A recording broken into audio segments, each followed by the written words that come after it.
funding to begin the work for remediation and repair, we acknowledged everybody's disposition. It was easy to be half empty. With multiple areas affected, we think of the high school still as a new building, the deterioration was spreading, and we knew that it would be expensive. But on the other hand, we also knew it was confined to limited areas, only on the first floor. We had determined the cause for the failure, and most importantly, we knew there was a fix for it. We knew it wouldn't be cheap, and we asked for your support to act quickly. Town meeting supported the EFPBC and capital planning's recommendation to re-engage SGH to develop detailed options and cost estimates for the repair and remediation of the concrete damage. Included in our previous requests were funds for some additional testing to more conclusively rule out any deterioration or carbonation contamination in areas which may not have shown themselves. And we were very pleased and appreciative to get unanimous support to fund this initial work. And so therefore, at fall 2023, you supported that initial request to the tune of $100,000 from free cash. And at fall 24 town meeting, you further supported a joint EFPBC capital article seeking $845,000. This was for the application of a surface-applied corrosion inhibitor, actual work beyond testing, if you will, in our crawl space. And it was also to fund the design and engineering to come up with our approach for the topside repair. Subsequently, spring 2025 town meeting supported the Capital Planning Committee's Article 16 Motion 1. That sought $450,000, this for the completion of the topside bid documents for design and engineering and funding some of the actual repair and remediation of the topside deterioration. So where has some of this money gone? You haven't seen these images before. Throughout the summer of 2025, all of the concrete, when you're in the crawl space, all the concrete below us, the bottom-facing concrete surface, if you will, was chemically cleaned, power washed, and the surface-applied corrosion inhibitor was installed. All the utilities that are hung from the structure were protected against corrosion from these chemicals. And then as you see there on the left, the SACI is actually absorbed by the concrete, almost like a sponge. This is proven in the lab to be effective. It effectively stops that penetration of the carbonation front. So we're pleased about that. But tonight really then is about the pivot. How do we address the deterioration that some of us can see? And if you care to go looking for some of this in the images I'll show you, you can do so during the break. DPW has worked really hard to manage some of this deterioration in the hallway just to my out here out the corner that leads out to Nelson Street. You can see where the tiles have sheared significantly with the swelling concrete, and that material you see up above were sheet goods that the DPW installed a couple of years ago, and that's also straining against the movement of the concrete. Here's another image of the dining commons just behind you where it engages a corridor where again you see more deformation. So this is an indication of what we're going to uncover this summer. Our engineering team has developed countless details to address what's going to be necessary for repair. In the past year, as we've developed this package, the EFPBC is convinced that the funding you've given us thus far is going to fall short to address all of the topside repair. However, because we have such a short summer this year, given when school gets out and the start of the school year, we felt it would be actually appropriate to break the topside repair into two components, two phases, if you will. Phase one, this summer, will address corridors, passageways, assembly areas, those public areas, if you will, that simply cannot be addressed during the school year when it's an occupied building. That work will happen this summer. And as we pull up the floor and learn more about the severity of deterioration, we'll learn more about what we might expect for the balance of the work, which we propose to attack in the summer of 27. This is what we call departmental topside repair. This partial plan I show you illustrates the work required in the guidance office and in the nursing area as an example. So to date, you all are in for this study and repair to the tune of almost $1.4 million, and we appreciate it. We estimate the cost of the work this summer will be between $200,000 and $240,000. Phase two will be more than $400,000 to perhaps $450,000, depending upon what we uncover this summer. So we will come back in the fall for a supplemental funding request. Hopefully, during this summer, we'll learn more and be able to make that request with a great deal of confidence. So with adequate funding, Mr. Moderator, for this summer, the EFPBC moves for indefinite postponement of Article 26. We look forward to a manageable supplemental funding request at fall town meeting, hopefully in partnership, once again, with the Capital Planning Committee, We're going to keep capital informed this summer of our bid results and discoveries made in this work, and we look forward to seeing you again in the fall. Thank you. Thank you very much. It comes before town meeting to indefinitely postpone Article 26. All those in favor? Aye. Any opposed? The motion carries. Move now to Article 28. On behalf of the school committee and the select board, Dr. Timothy Matthews. And Chair Anthea Brady.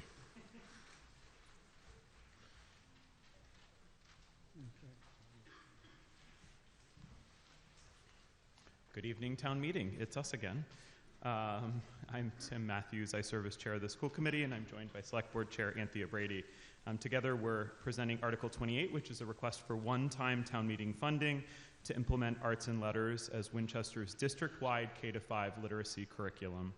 Tonight, we'll walk through the literacy landscape, what arts and letters is, how Winchester arrived at this recommendation, and what this investment delivers for our students and our community. We've organized our remarks into 7 sections. I'll cover 1 through 4, the case for action, the curriculum itself, our evaluation process, and what we heard from educators and students. Then Anthea will take sections 5 and 6, the specifics on funding and the return on investment, and I'll return for our closing recommendation. So let's begin with the question of stakes. Why does elementary literacy curriculum matter, and why now is the time for Winchester to move forward with this investment? Winchester's literacy challenges are not a reflection of our educators' effort or dedication. Our teachers are excellent. Rather, they are the product of structural conditions, inconsistent curricular resources, a lack of shared instructional materials across buildings, and a prior curriculum that, despite once being considered a gold standard, has since been identified as having significant pedagogical deficiencies. The result in Winchester was within grade and across building variation in literacy instruction, even among students with similar profiles. As our student population has grown more complex in its learning needs, the costs of that inconsistency have compounded. So looking at our pandemic-era data, the chart on this slide tells an important story. Since the COVID pandemic, a larger share of Winchester's elementary students have fallen below grade-level ELA expectations. In 2025, nearly 29%, that's more than 1 in 4 of our students, performed below grade level, with 3.6% not meeting grade level expectations, and 25% partially meeting them. The research literature is clear. Foundational literacy skills are most efficiently acquired in the K-3 window. Delays that accumulate during these years are substantially harder to remediate later, and therefore implementing a high-quality, knowledge-building curriculum is the highest leverage systemic intervention we have available. There is also an encouraging signal in our own data. When WPS implemented UFly, an evidence-based phonics program for grades K-2 in 2023 and 24, the first cohort of students that were exposed to it district-wide is now outpacing their prior cohorts on MCAS, the ELA MCAS data. This is exactly the kind of upstream investment in foundational skills that we know works. Arts and letters will build on and complement UFly, extending the science of reading framework across vocabulary, comprehension, and knowledge building for all K-5 grades. Looking just for a second at the macro context, Winchester's situation is not isolated. Grade 5 ELA MCAS scores remain below pre-pandemic levels, mirroring a state and national trend. More than 42 states have now adopted legislation or policy mandating evidence-based literacy instruction. Massachusetts responded among this landscape with a $35 million investment in its Literacy Launch Initiative and an approved list of high-quality curricula, a list on which Arts and Letters and its predecessor, Wit and Wisdom, appear. The research consensus is equally clear. Phonics instruction paired with content-rich, knowledge-building curriculum produces the greatest gains in vocabulary, in comprehension, and in long-term reading achievement. Without a shared curriculum, students' trajectories diverge and equity gaps widen, particularly for students who might change classrooms or school buildings. So what exactly is Arts and Letters, and why did we land here? Arts and Letters is a comprehensive K-8 ELA curriculum developed by a company called Great Minds and launched in 2024. It is the successor to its prior Wit and Wisdom curriculum, which was revised and strengthened into arts and letters in response to classroom feedback and continuing emergent cognitive and linguistic research. The curriculum is built around 4 pillars. First, knowledge building through interdisciplinary modules spanning literature, science, history, and the arts. Second, science of reading aligned instruction, including explicit vocabulary, syntax, and comprehension, paired with decodable texts that they call geodes. Universal design, third, for students with IEPs and also multilingual learners, both of which are a significant portion of the students in our district. And fourth, systematic, explicitly taught writing instruction embedded in every module.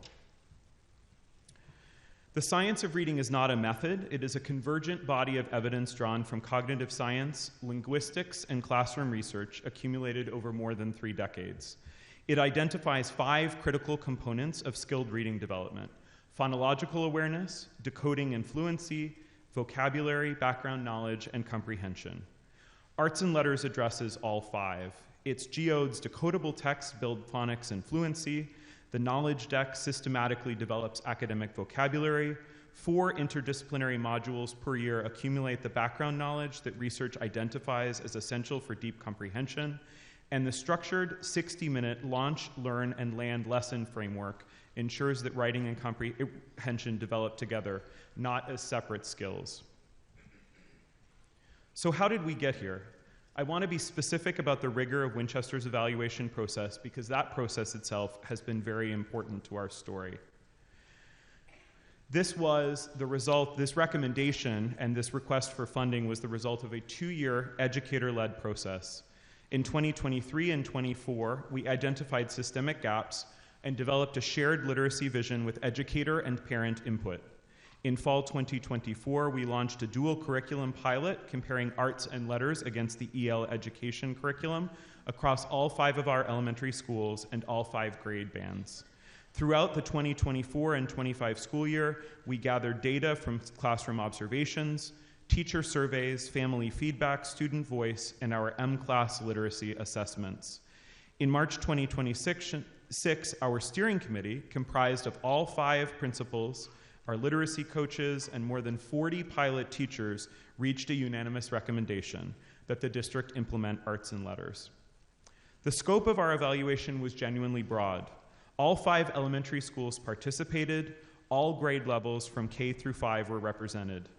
More than 40 classroom teachers piloted both curricula, and the process incorporated multiple data streams: formal and informal surveys, analysis of our student data, classroom observations, family feedback, student voice, cross-school visits, and professional consultation from external literacy experts, including Dr. Stephanie Grimaldi, whose work focuses on cognition and the science of reading.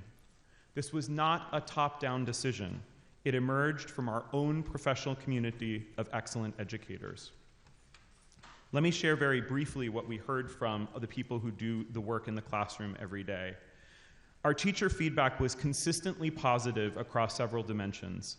Arts and Letters elevated student engagement, reduced planning burden on teachers by providing high-quality instructional materials, and generated genuine academic discourse, including notably kindergartners even holding complex conversations about literature and content, as you see in the first quotation here on the slide. The student voices were equally striking. A 5th grader at Ambrose noted, unprompted, that while literacy was not their favorite subject, this program made it better. Students cited specific reasons for why they liked arts and letters: finally understanding how to write a conclusion paragraph, genuine fascination with the content that the curriculum covers, and engagement with the texts themselves. When pilot students can articulate what they're learning and why it matters to them, that is a unique and meaningful sign. One of our most important evaluation criteria was whether this curriculum could work for every learner across our district. Students on individualized education plans, or IEPs, benefit from pre-teaching, which scaffolds access to grade-level texts in a way that is pedagogically integrated.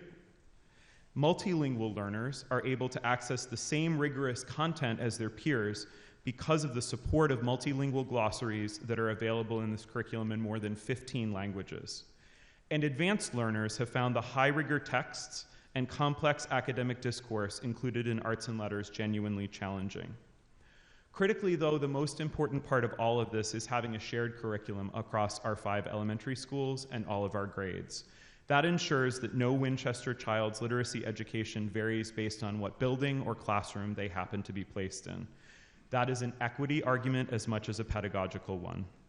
I'll now turn it over to our Select Board Chair, Anthea Brady, who will address what Article 28 specifically funds and the return we expect on this investment. Ms. Brady, I'm assuming you're going to go more than 30 seconds. You need an extension? I was going to ask, please. How long? You didn't interrupt me. Could we have 4 minutes? All those in favor? Aye. Any opposed? Granted. Okay, I'll try to be brief, but especially because I have to stand on my toes to do this. Can you hear me okay?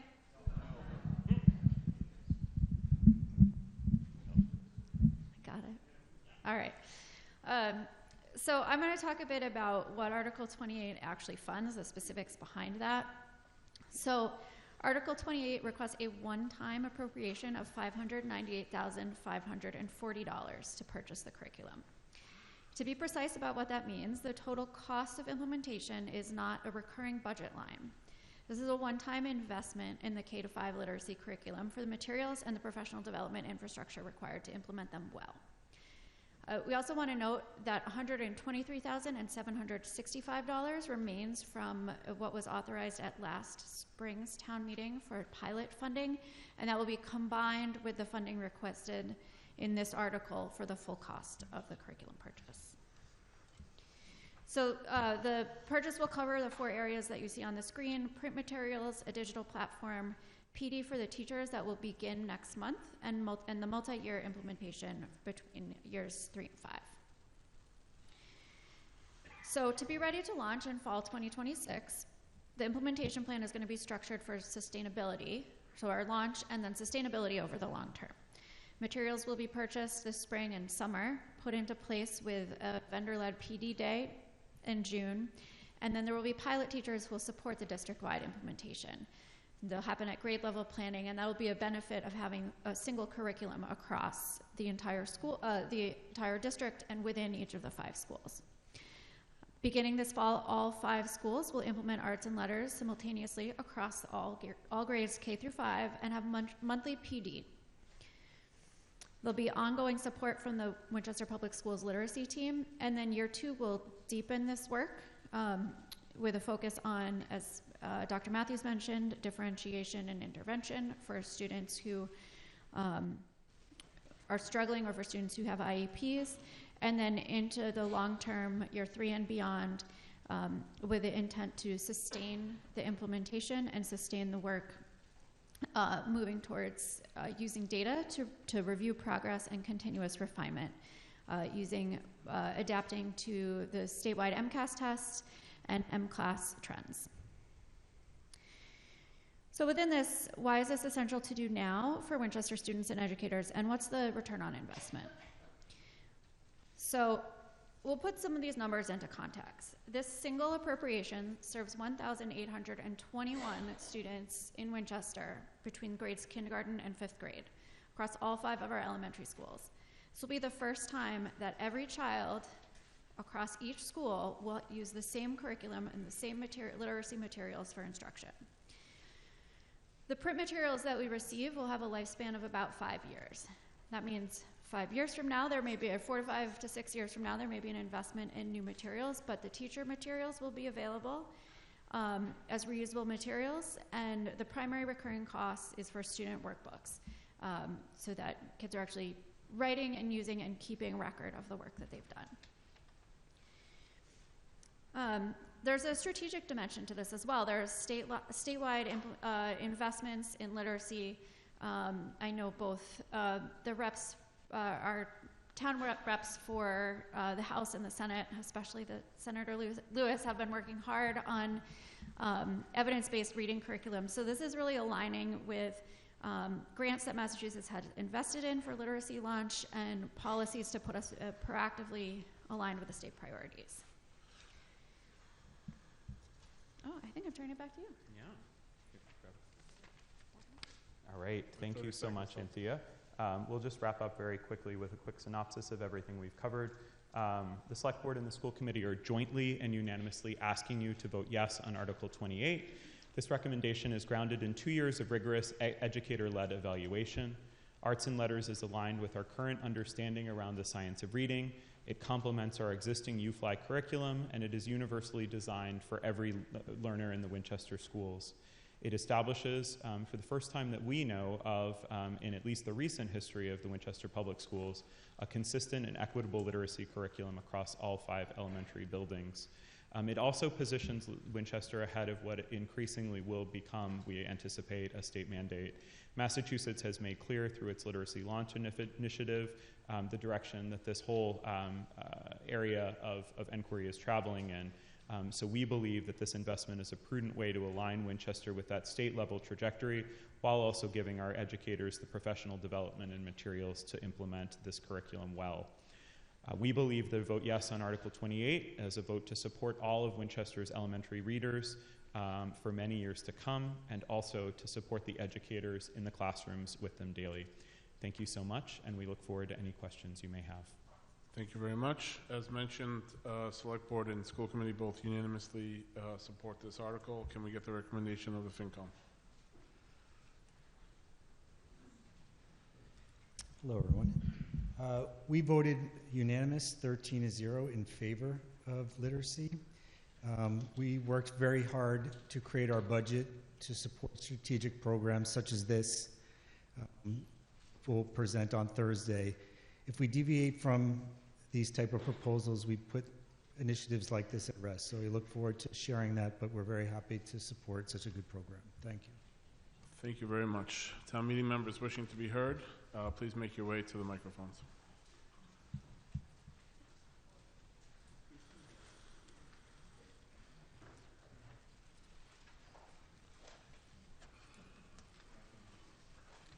Mr. Jarius? Thank you, Mr. Moderator. Good evening, Town Meeting of Jarius, Precinct 8.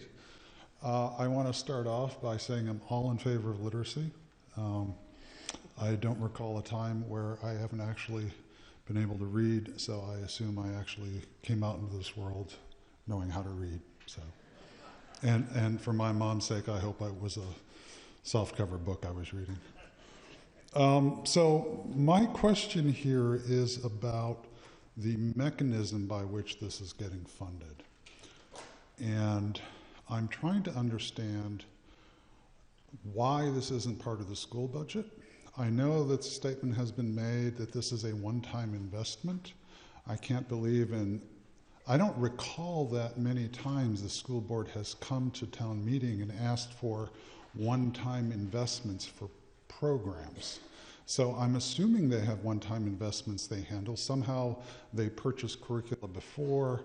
So I'm a little puzzled as to why this hasn't been wrapped into the full school budget. It's such a small amount compared to the total of the school budget. So Mr. Moderator, through you to whoever can provide that information, why is this not part of the school budget?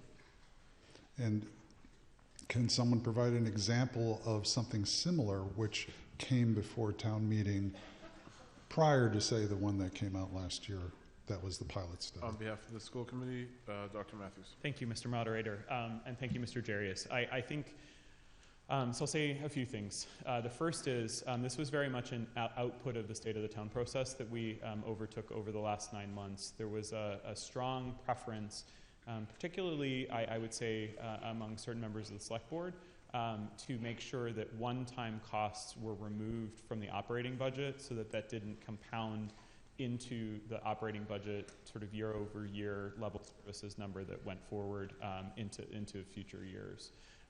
And I would say in this particular case, there are going to be operating expenses on a lower level that do come back into the school budget. But they are not the costs that are actually the costs that bring the initial sort of push of the curriculum into place. The second thing I'll say is my understanding is that in the past, I have very vague information on this because I have not been around in Winchester past 2018.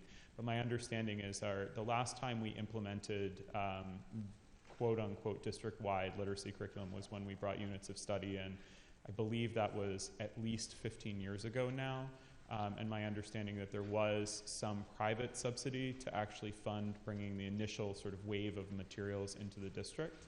And it wasn't even fully implemented. So one of the things that surprised me when we started looking into this was that the units of study program that was implemented 15 or so years ago, we never actually fully implemented it.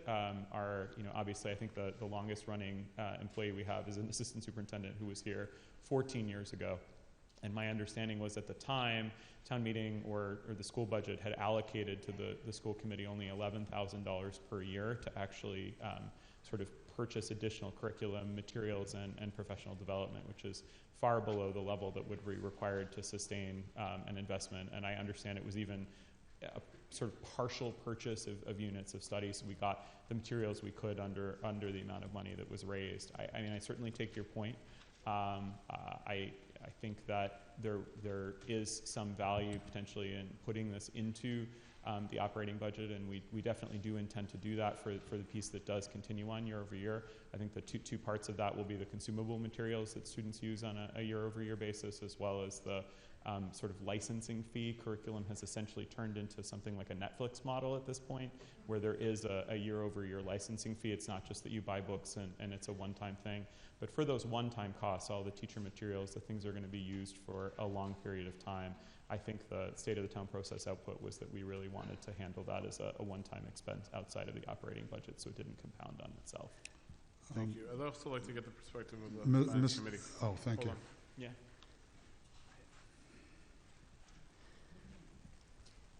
We actually support doing it this way. It makes it more kind of a strategic initiative, for which normally we just vote on one line on the school budget.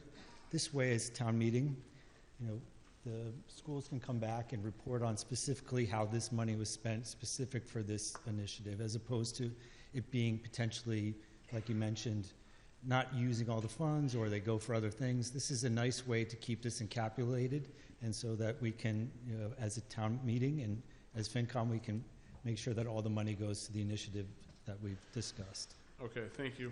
Mr. Savage? Moderator, may I have just one short? No, I'm follow-up? sorry, we have to move on. Okay. Ms. Savage?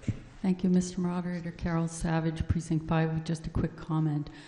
I strongly support this initiative.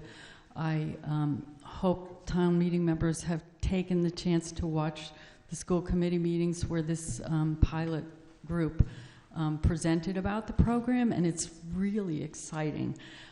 You can't help but feel excitement at the value add that this will bring to the students in the schools. So I'm very excited to vote yes for this. I do think it is also an opportunity to potentially save the district money, as it sort of qualifies in that sort of tier 2 level type program that supports all learners at all levels. And I do hope that we might see some cost savings that come from this, and that might be something. I don't know if there's a way to, while respecting confidentiality, to track that. Like, do we see fewer evaluation requests and so forth? So I would encourage the school committee to think about that, but again, I strongly support this. It's a very exciting program we should implement. Thank you. Mr. Beers, I think you were next. Thank you. Josh Beers, Precinct 7. And echoing what Carol said, I'm really impressed with the speed with which the town responded to this need. And really, it was parents who brought this up, in addition to the Globe article, obviously helps. But it's really been a short period of time where we've now seen some concrete action to help our children learn better.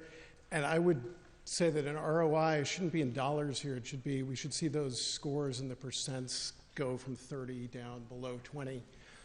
That, to my mind, is a better ROI than savings of dollars. But I do have 3 relatively straightforward, or I hope straightforward questions.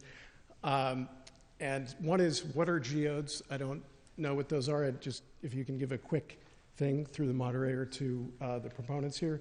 The other one is, where has this curriculum been used before? Any other communities? Maybe not the 2024 version, but its predecessor. And then, does anyone have recommendations on remediation for those in 5 through 12 who don't get to benefit from this, but you can see had that COVID bump of not meeting standards. Do we have any ideas of what might be useful to help those who are already in 6+? Thank you. Dr. Matthews? Thank you, Mr. Moderator. I'll start with the second question. I'm going to hand off your first question to Dr. Hackett. It's a really complicated thing. So, for those who don't know, I'm a developmental psychologist. I, primarily work with early elementary, early childhood. But I think, I have an older student I certainly am very aware of. I know I'm joined on the committee by another member who has a COVID kindergartner. Mine was, in pre-K the year that COVID hit. I think to some extent there is, I'll just say it's a really hard reality, right? Because for some of those kids, obviously, we are never going to be able to go back to the time when remediation could have been put in place that would have been able to mitigate, if not fully solve, some of the challenges that they face. And I know that we see it across the district in terms of the sort of, I would say, the acuity level of the IEPs that some of our students are on. I think we definitely have seen, and this is not just there's a Winchester specific component to this as well, but I think there's actually, in many ways it's the tier 2 and tier 3 instruction, which we've really been trying to work on, that is the thing that's able to try to mitigate some of the impacts of this longer term. And I think you definitely see that in terms of the increased complexity of our students on individualized education plans, and sort of the prevalence of those. I think one of the slides I had in my Article 1 presentation was actually sort of around how many students have ended up in a more complex level of placement, essentially. So we sort of try to keep students in the most least restrictive environment that they can be in. And I think we've seen, in many other districts are talking about this right now, that the number of students in sort of a base level of special education has remained similar, but the number of students who are sort of having more complex needs are growing. And I think in many ways that's the most effective way to fix, quote unquote fix, or at least try to mitigate things on the back end. But it's not perfect. And that's why I think curriculum in the K-3 zone is really the most important, because if you think about a student who makes it all the way up to grade 1 or grade 2 without being identified for certain specific learning differences, it can be catastrophic for the student and for the family. I'll tell you a personal experience. We have a very good friend whose son was diagnosed with dyslexia, not until grade 3. It wasn't here in Winchester, it was in another state, but they reached out and one of the parents, who's a really good friend, said, how did I miss this? Like, how did we miss it? How did the school miss it? And I said, there's lots of factors. Obviously, he's also a COVID kindergartner, right? So it's a really complicated issue, and I'm not sure I have a perfect answer, but I will say that the district has done everything it can to try and work with families to make sure that those individualized education plans, and hopefully, especially if we're able to get some supplemental funding, we can beef up our tier 2 to support to help those older children as well. I'll turn it over to Dr. Hackett around geodes, though. Dr. Hackett?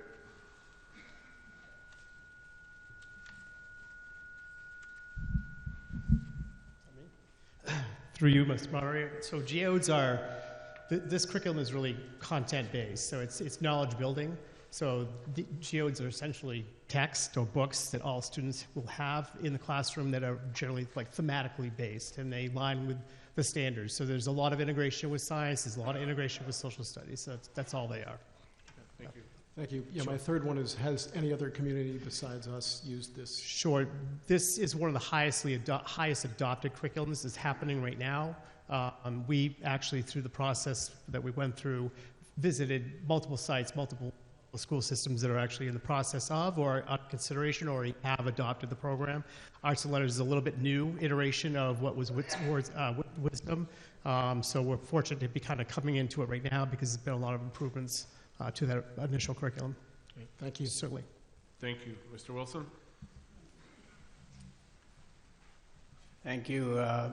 Through you, first to the, well, I'm not sure anybody who can answer it, but correct me if I'm wrong. This is an appropriation to the current year budget. It's a current year appropriation, as last year when we made a similar appropriation, which was a new concept in my experience. But I'm glad that FinCom supports literacy, but I don't like this way of accounting for school spending. I did inquire as to what the status was on our previous appropriation, and we haven't spent all the money, but we've encumbered some of it for what I would regard as another purpose, which is the implementation. The pilot program that we funded last spring is over, and we haven't spent all the money, but that money's going to be spent on implementation. Might be a minor sort of category difference or whatever, but that's what accounting is for. So I'm much in favor of literacy myself.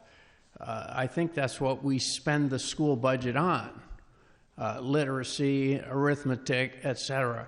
And I personally didn't learn to read until 3rd grade when my mother started tutoring me for an hour a day, which I didn't like at the time, but I have enjoyed reading ever since.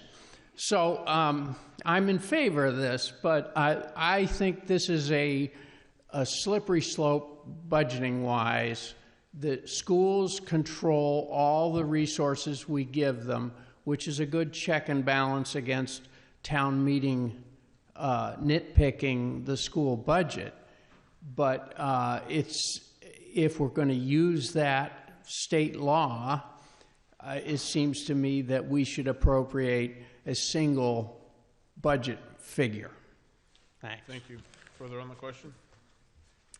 Yeah, hi, this is Catherine Mostow, Precinct 8. Second time up here, more prepared. Have my phone now. I want to state my support of Article 28 and my intention to vote yes on funding the arts and letters curriculum. So I just want to state that really clearly and just anecdotally say that my 17-year-old who works for the Winchester Cooperative Theater Company has come home and said, Mom, some of the kids can't read the script. They're really struggling with just reading the script that they need to memorize. And these are kids in 3rd, 4th, 5th grade.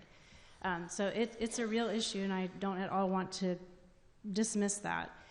However, I want to also raise a concern that I've been hearing from some members of my precinct who have advanced readers, who have asked me in my role as a Precinct 8 town meeting member to raise the issue of exemptions, alternative curricula, or other solutions for students who are already fluent readers and whose needs these parents feel would not be adequately met by the arts and letters curriculum.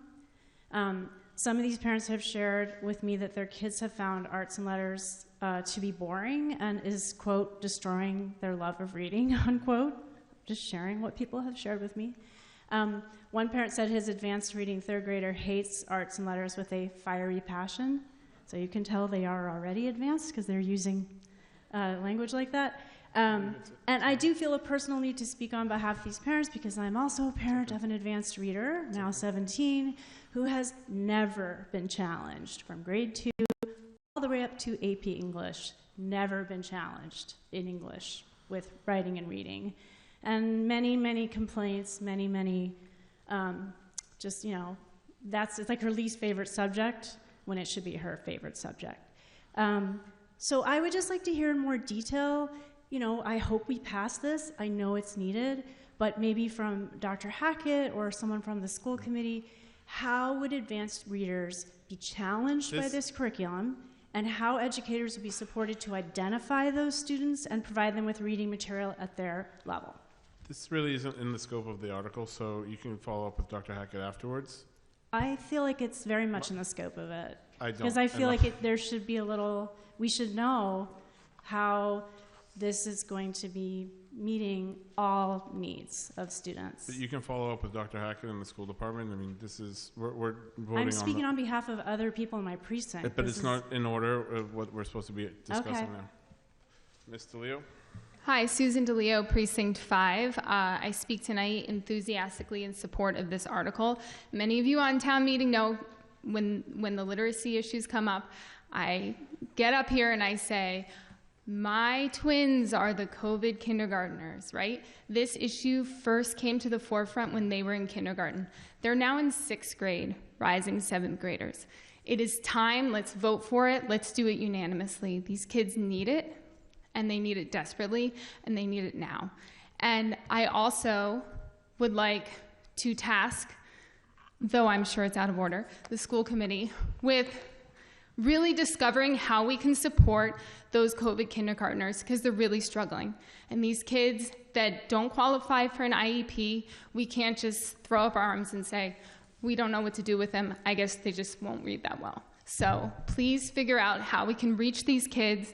It's incredibly important. And please, everyone, let's vote unanimously for Article 28. Thank you. Thank you, Ms. Paltak. Hi, Amy Poftak, Precinct 3.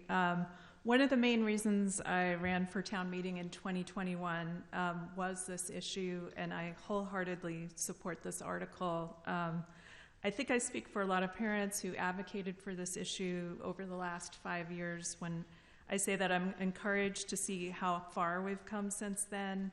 I applaud the work of the elementary literacy team and the teachers and students who piloted the new curriculum. This is an investment that will pay off in so many ways. Stronger reading and writing outcomes, better support for teachers, and fewer students needing intervention. So please help get this to the finish line and vote yes. Thank you. Ms. Von Mering? Ditto on what she just said. But I really actually also want to point out that if we're going to take this route going forward with curriculum, that we will be doing this every year. Because right now we don't have a math curriculum. So if we keep doing this, next year the school committee will have to go to FinCom and the town meeting and ask us for funding to get us a math curriculum that's K through 12. We'll have to do it for social studies. We'll have to do it for science.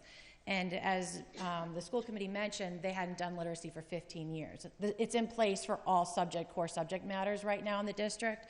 So I really want us to be thoughtful if we are going to proceed going forward and voting for curriculum for our district, that it is going to be coming before us every time that we are here every year.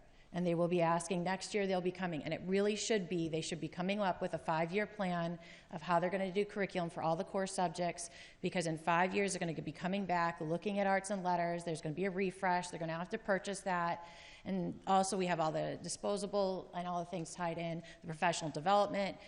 So I really think going forward, we really need to tie this into the school budget. We should really think about that in the next year, about getting that math curriculum into the budget, getting the social studies and the science. We have not properly funded our curriculum in this district for 15 years. Let's fix it, and let's get the school committee accountable for it.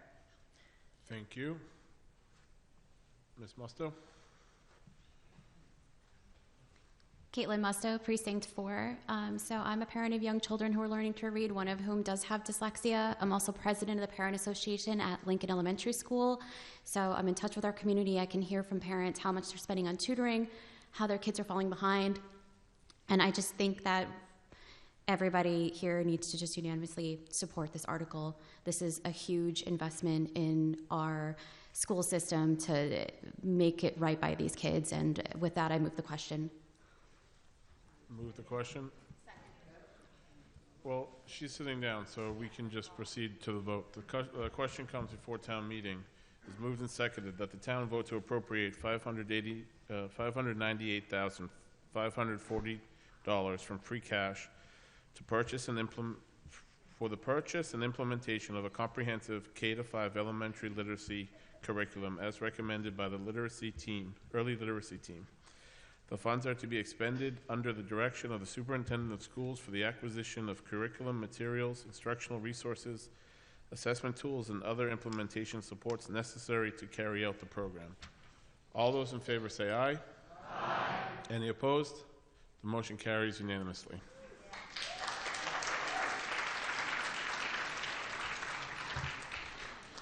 We proceed now, as we discussed on Thursday, we've reached Article 29, which is the FY 27 operating budget. The FinCom, through their diligence and work with town staff, has produced the budget book. I'll commend them on the selection of the cover with an actual picture of town hall. I will admonish them for using a color picture. I mean, you guys are FinCom. You're supposed to be saving us money. We could have saved a couple bucks on a black and white version, but so because the petitioners are asking for more time, we're going to postpone this till Thursday so all town meeting members can have a chance to review the budget book. The chair asks for a motion to postpone to a time certain, that time certain being the first order of business on Thursday. Do I have a second? All those in favor? Aye. Any opposed? The motion carries unanimously. Article 33, similarly situated, the Personnel Board needs a little bit more time to notice a meeting. The chair moves to postpone Article 33 to a time certain, that time certain being Thursday as the second order of business. All those in favor? Aye. Any opposed? The motion carries unanimously. That brings us to Article 34, the report of the Winchester Committee for Community Preservation. On behalf of the chair, on behalf of the committee, its chair, Christina Marshall. Thank you, Mr. Moderator. Good evening, everybody. Christina Marshall. I am the chair of the Winchester Committee on Community Preservation, and I will be presenting Article 34. You've heard this a lot, so bear with me. I'm just going to give everybody a brief primer on the Community Preservation Act. The town approved adopting the act in Winchester in November of 2024. We now impose a 1.5% surcharge on property tax with certain exemptions. In fiscal year 2027, we are estimating $1.8 million in collections, plus our very first state match of $255,000. Projects go through the WCCP. The ones that we vote to advance to town meeting then come to you for a vote, typically in the fall, for approval and to be appropriated. In 2025, as you all know, we implemented a pilot program. So this was a slightly condensed version of a normal application cycle. We accepted applications in June of 2025. We originally received 15 applications, and 13 of those were eligible and made it to the final application process. The WCCP advanced 12 of those to fall town meeting, and town meeting approved a total of $1,036,000 that fell across all allowable categories. So that's community housing, historic preservation, and open space and recreation. We did, because last year was a pilot program, we did not ask to encumber all of our money from last year. We have just over $500,000 left, and that rolls into fiscal year 2027. Much of this is in my Article 1 report, so I will not be extremely detailed about this, but I did want to give town meeting a sense of what was next for us this year. We are working on finalizing the WCCP plan. I expect that plan is going to identify types of projects and categories of projects that are eligible for WCCP funding. It will formalize our operational model, which has been voted on separately from the plan and is available on our website if you want to take a look at it. And we are currently weighing whether or not this is going to include our position on bigger picture questions, limits on bonding, setting certain priorities based on what we know is needed at the town, things like that. So that's all in discussion right now. We are also in the process of onboarding a part-time administrator, which will be very good for everybody, myself included. It will help process everybody's applications a lot more smoothly this year. Last year, we did not fully coordinate with the Capital Planning Committee, so we have built that into the schedule this year and are planning on meeting with them after all of the applications that can go to both committees are received, and we will kind of discuss a potential allocation across those two funding sources. We're also working to help develop better guidance for volunteer projects on town land. We have a lot of great volunteer organizations in town, and that is, I think, somewhat unique to Winchester and somewhat unique to our WCCP. And so I want to really take the lessons that we learned from our volunteer projects last year and make sure that if there are any this year, that we're giving those non-town staff and non-town committee folks the support that they need through this process. I'd also like to streamline the grant agreements. You'll see this in our report. They took longer than I wanted them to, but I think we finally got there. And then the last step is, of course, to accept our project applications for the fall. We're here today for our budget article, and that has nothing to do with any specific projects. It is just our appropriation of funds as is required by the CPA. So the statute requires that on an annual basis, we allocate at least 10% to the 3 categories in the statute. Again, community housing, historic preservation, and open space and recreation. We did this last year, and we're sticking with this plan this year. We propose to allocate just 10% to each of those categories to maintain kind of a maximum level of flexibility once we receive the actual projects. That way we're not forced to spend more money on a certain category if we get an unexpected low turnout of applications in that category. We're also asking for 1.9% to be allocated to administrative costs. So that's our part-time administrator that I just mentioned, our membership with the Community Preservation Coalition, which is a really helpful kind of nonprofit entity that guides entities like the WCCP through thorny issues, and things like signs. So we're hoping to get some signs out there so you can see where our projects are actually happening and see where this money is actually going in town. And then the remaining 68.1% goes to the budgeted reserve, so that can be used for any project proposal that we receive. If you're more of a visual person, here is a pie chart showing the distribution of what we're proposing here. Pause on that for a second. And I mentioned this, that our last next step was the full application cycle for 2026.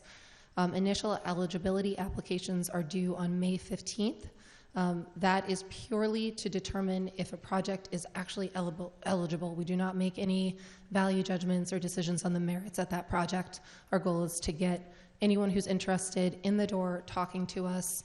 We want to work with everybody and make sure that projects that can use WCCP's money can get to that final application period.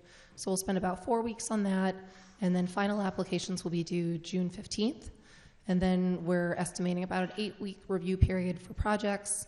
I mentioned this earlier. This will include the coordination meeting with the CPC, and we expect to take a vote for what projects to advance to fall town meeting this August.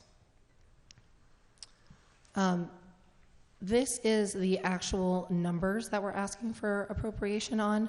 So you can see 10% of our budget this year is $205,500 for the 3 categories, just under $1.4 million for the budgeted reserve. And I mentioned this earlier, there is a rollover of $564,000. That is not a part of this article, that's already been appropriated. But just so you all know, the total amount available for fiscal year 2027 is going to be just under $2.6 million. And with that, I will end. Thank you. Thank you. Perfect. 7 minutes. Thank you very much. Can we get the recommendation of the select board? It's a lot to learn from. The select board voted unanimous favorable action on Article 34. Thank you. Finance committee? You take it? Okay. Any town meeting members wish to be heard, please make your way to the microphones. Seeing no one, this question comes before town meeting. It's moved and seconded that the town appropriate or reserve from Community Preservation Fund fiscal year 2027 revenue or available funds the amounts recommended by the Winchester Committee on Community Preservation in the table printed in the warrant for community administrative expenses and community preservation reserves and other expenses in the fiscal year 2027, with each of them to be considered as a separate appropriation. All those in favor say aye. Aye. Any opposed? The motion carries unanimously. So it is 8:12. We're going to break for a quick break. We're going to be back at 8:30. Before we do that, Ben Keeler, please come up to the clerk's desk. We'll see you at 8:30.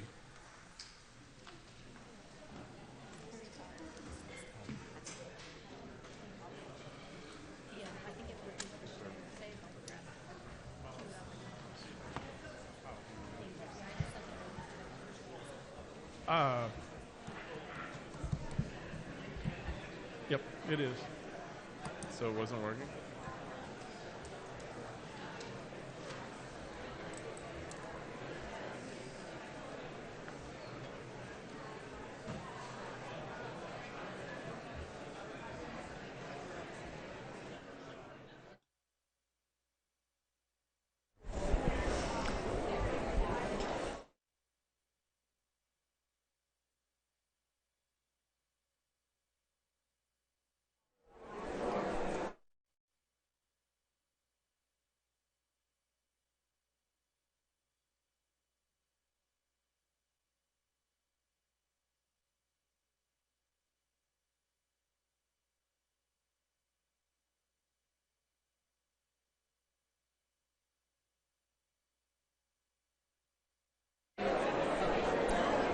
Good evening, ladies and gentlemen. My name is Alan Iden. I'm here at the Winchester High School. You are watching session number 3 of Winchester's Spring Town Meeting here on May 4th, 2026. So town meeting is in recess for the moment. Let's see what we have covered tonight so far. Started out with recognition of a town member who was actually killed in action during the Vietnam War.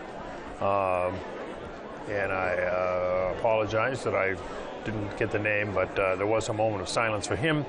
There was also recognition of a couple of town meeting members for long service, and also of my TV partner, Alan McDonald, as for his service to the town and his reflection on the fact that the town has turned down overrides in the past and survived.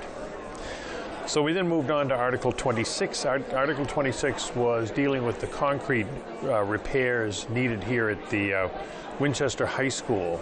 If you remember, there was appropriations before. When the school was rebuilt about 10 years ago, the original structure of the school was preserved, which dates back to 1970. So there are some problems with the concrete in certain areas of the school. We heard from the chair of the Educational Facilities Planning and Building Committee, Chris Nixon. The tests seemed that the problems were not as extensive as thought, but there is some further study needed. He said the deterioration is limited to the areas of the original 1970 building and not of the reconstructed building. The public areas that need repairs will be repaired over the summer while school is out. He also mentioned that it's a shortened summer vacation. That'll run about $250,000. The rest will be left until next summer, but he said there'll probably be a new funding request coming at the fall town meeting. So because there was nothing further to appropriate, it was moved to indefinitely postpone this article after that report, which passed. A lot of discussion on Article 28, which was the school committee's request for about $600,000 for a new literacy curriculum. That money coming from free cash. This curriculum was for kindergarten through 5 grades. It's called Arts and Letters. It is a one-time investment, we heard.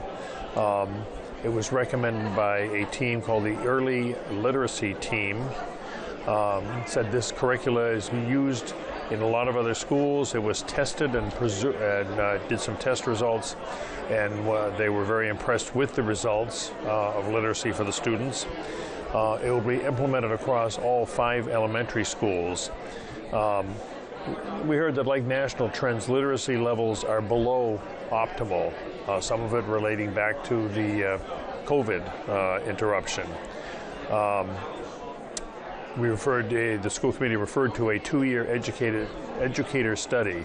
There was some discussion, some comments before, pro and against, from some of the town meeting members, but in the end, this appropriation of almost $600,000 was passed unanimously.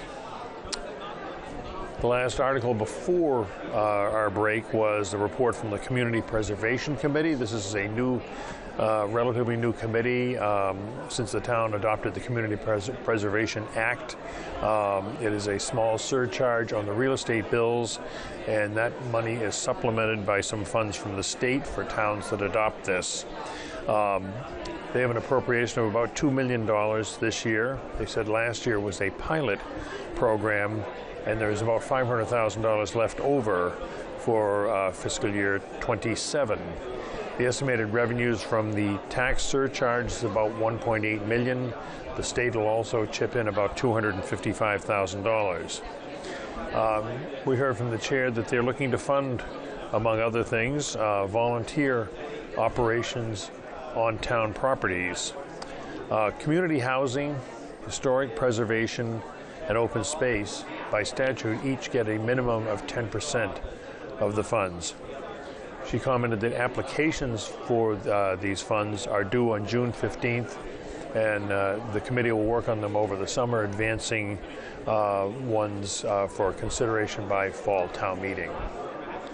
So that's where we stand here at recess time. We'll be back with a summary of tonight's meeting at the conclusion.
What? Don't say that out loud. Town meeting members, please take your seats. We're about to begin.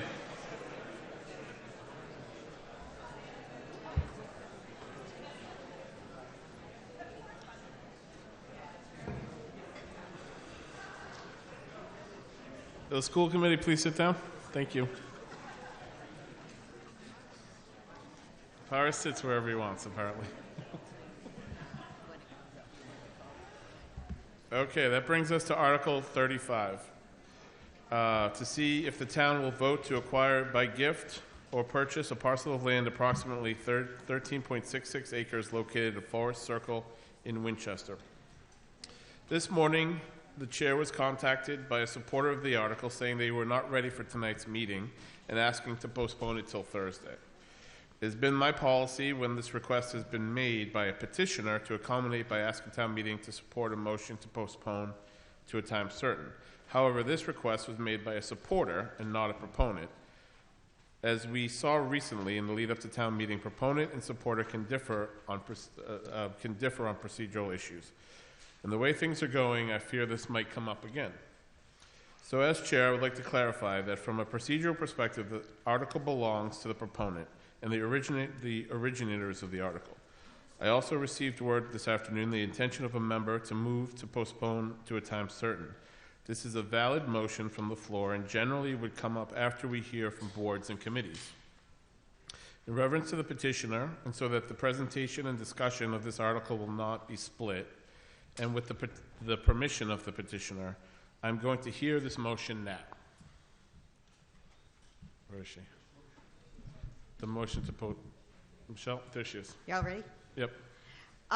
Good evening, town meeting. I'm standing on behalf of actually a number of supporters of this article who had been notified that this article was going to, in fact, come up on Thursday, and had a number of people who intended to be able to speak on this article on Thursday, but were unavailable this evening.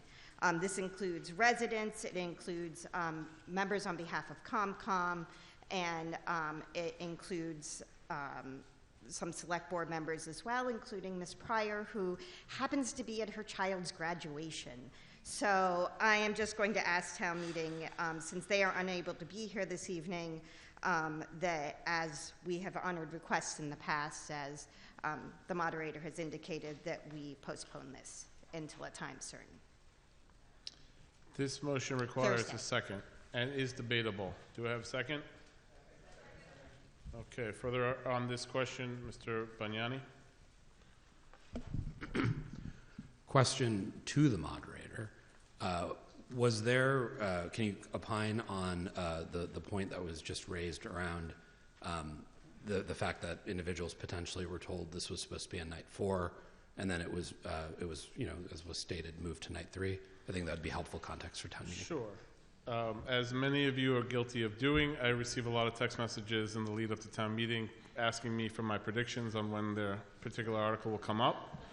Those predictions are offered with a warning usually and a grain of salt that nobody can control when town meeting hears particular articles, so that's what I'll say about that. And then can I clarify, Mr. Moderator, that people were not notified that it would be today until late last evening? No, they were, I'm sorry, you're out of order. They were notified on Thursday when the adjournment went out, and town meeting, the warrant for town meeting is the warning to the community on when town meeting will be hearing things during the session of town meeting on successive Monday and Thursday evenings. Further on the question, Ms. Von Mary? I actually think this is kind of a tough precedent for us to set for town meeting. Usually when we postpone, it's because we need additional information, because our consultants aren't here, the sponsor is unavailable, the speaker on behalf of the board or committee, a resident. But I believe the sponsor is here, the FinCom's here, select board's here, our staff is here to present on this. So for us, I wasn't here last Thursday. You guys took on town meeting time. Did you stop because I wasn't here? Like, I just think this is a really tough precedent for us to start doing and changing the order that our moderator sets us at. And so I hope you vote no on this one, and we just stay out of changing our schedule for when people can make it the select board is present. They have the representatives here. Thank you. Ms. Allison? There's only one more person, so we're going to hear. Samantha Allison, Precinct 3. I'll be really quick. Mr. Moderator, how would this impact your desire to finish our business on Thursday evening? Because I know I don't want to fill in for you next week.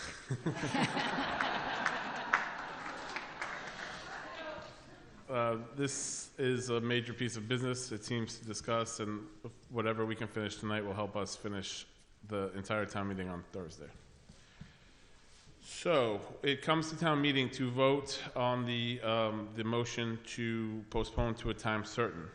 Do you think we can do it with clickers, or should we do a voice vote? Voice. All those in favor say aye. One second.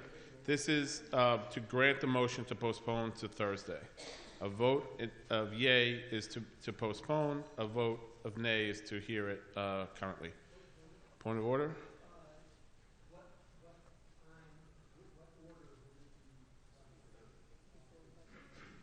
We're going to do the budget first. So budget, so 29, 30, 31, personnel board, and then this would be after that.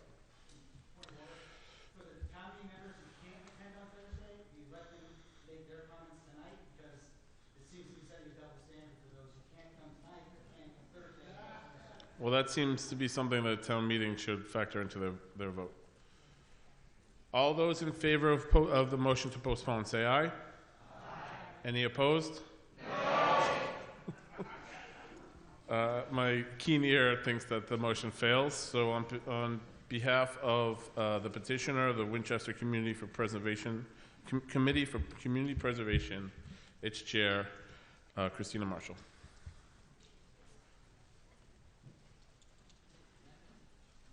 All right, thank you, Mr. Moderator. Hello again. Christina Marshall, Chair of the WCCP. I will be presenting on Article 35 tonight along with Tracy Olson, who is the Chair of the Conservation Commission. The Conservation Commission is the one who brought our article to us, so if it's okay with you, Mr. Moderator, I'd have her come and stand next to me.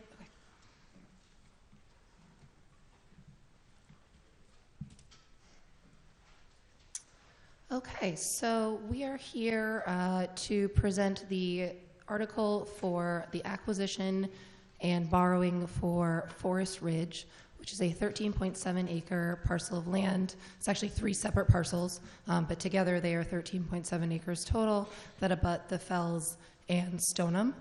The Conservation Commission, as I've already mentioned, is proposing to acquire the property for conservation and passive recreation uses, and WCCP funds would be used to pay the debt service. Acquiring conservation land for open space is one of the key goals of the Community Preservation Act. The WCCP feels like this is a unique opportunity that preserves land for resident use and enjoyment in perpetuity, that securing this property will safeguard essential natural resources such as wetlands and wildlife habitats and create a conservation area for recreation and permanently restrict development at the site. As we're making plans and changing zoning to increase density in the town, as we should, we owe it to the residents to increase recreational opportunities with both active recreation and forested open spaces where people can appreciate nature, walk, and hike. Winchester is almost fully built out, and this is truly one of the last remaining opportunities to acquire open space. So as I mentioned, this is a core use for CPA funds. Since the CPA was originally passed, over 39,000 acres of open space has been acquired and preserved under the CPA. You can see 2 examples of this in Newburyport and Lowell. The Lowell acquisition was actually effectuated shortly after the city of Lowell adopted the CPA in 2021. They were able to save a piece of privately owned property known as Raleigh's Farm and create this wildlife sanctuary. And now I will turn it over to Ms. Olson to give some additional information about Forest Ridge and about the Conservation Commission's plans for this area. Great. Thank you, Christina, and thank you, town meeting. Forest Ridge is really a beautiful property with 2 high-quality habitats as assessed by an experienced botanist that works with the Friends of the Fells. These habitats are notable for having few non-native plants, despite their close proximity to surrounding neighborhoods. These habitats may provide educational opportunities for students and scouts. And I can just envision a long series of Eagle Scout and Gold Award projects, as well as scouts and community members volunteering to improve this property. The area is perfect for walks, picnics, birding, and just peace and quiet. It provides ecosystem function, absorbing air pollution, filtering water, stabilizing temperatures, preventing soil erosion, and more. It provides a habitat for so many animals because it connects to the fells in Stoneham, and it is an important wildlife corridor between the fells and the Aberjona River. The wetlands on the property are part of the drinking water supply watershed for Winchester. Forest Ridge will be managed by the Conservation Commission. We envision building trails, seen here in green, that can connect the entrances to the property to the fells. Boardwalks, like the one shown here in the Vincent Owen Science Park, which was permitted by the Conservation Commission and built by Boy Scouts, enables walking through wetlands without disturbing them. So people can go into the wetlands, view the bird species and the flora that are there. Parking is available on North Border Road already, and a small parking lot can be constructed off Forest Circle to improve the access. We also intend to put a forest management plan in place, similar to ones we are implementing in other conservation areas, to improve the health and climate resilience of the forest, as well as improving the bird habitat. The town won't need to spend any more money on the property beyond acquisition costs. Any future improvements to the conservation area will be funded by grants and/or use volunteer labor. We also have community support from the Climate Action Advisory Committee, Friends of the Fells, and we have support from the Stoneham Conservation Commission for the access through the wetlands in Stoneham.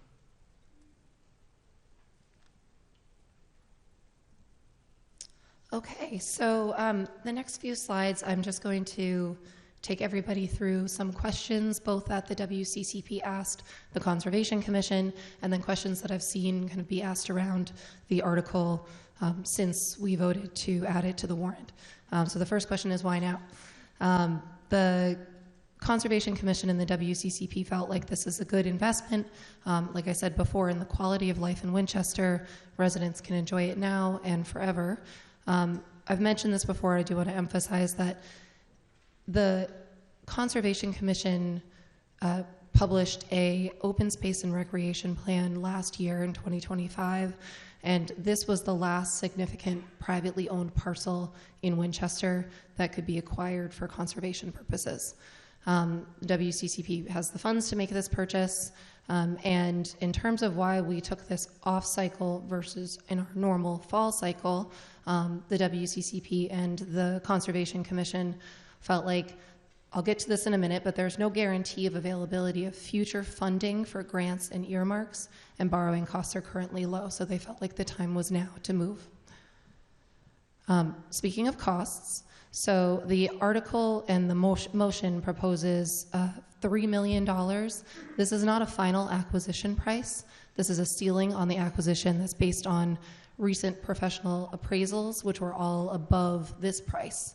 The February 2026 appraisal put this at $3.295 million, I believe. To potentially defray these costs further, the Conservation Commission has worked very hard to identify potential grants. They've identified 2 and have either applied for or are in the process of applying for them.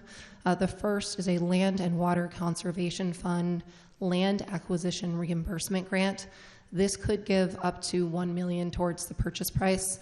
This application was submitted in January, and we expect award notifications in mid to late fall of 2026. There's also a land reimbursement grant. This is on the state level. This could be up to $425,000. So this application will be submitted by July of 2026 with an award notification again in mid-fall of 2026. There's also a supplemental fiscal year 2026 House budget. So this is not the 2027 budget that's currently being negotiated, but a supplemental budget from fiscal year 2026 The House passed version of that contains $250,000 earmark for Forest Ridge. The House and the Senate are currently negotiating that. There's no final bill yet, but we're hopeful that this makes it into the final. So with all those numbers, these are the calculations that we have for what the estimated annual debt service would be based on the first column you'll see is assuming receipt of the full amount of grants. That would reduce the total bond amount to just over 1.3 million, and the estimated annual debt service over a 30-year term would be $80,000 a year. If no grants are successfully obtained, but we do get the legislative earmark, we estimate that the annual debt service at 4.25% for 30 years will be $165,000. So that's a range of 3.9% to 8% of the amount of money that we currently have today. I'll note that I do expect our revenues to go up, and this will stay the same. So these are likely the largest percentages that you will see. And I believe that is the end of the presentation. Thank you. Thank you. Can we get the recommendation of the Select Board?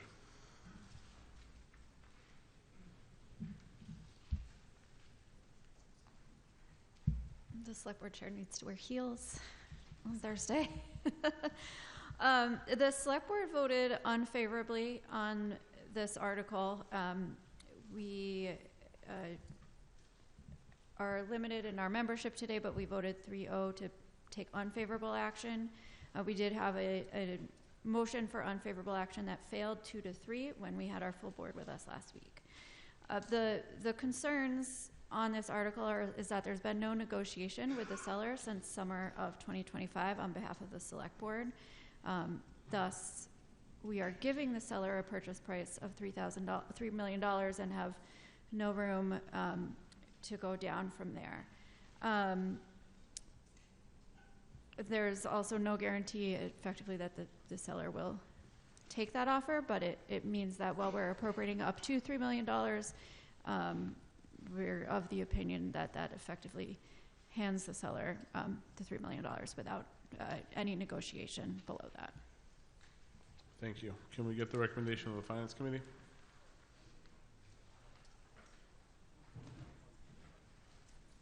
Mr. Sheehan? Jerry Sheehan. Thank you, Mr. Moderator.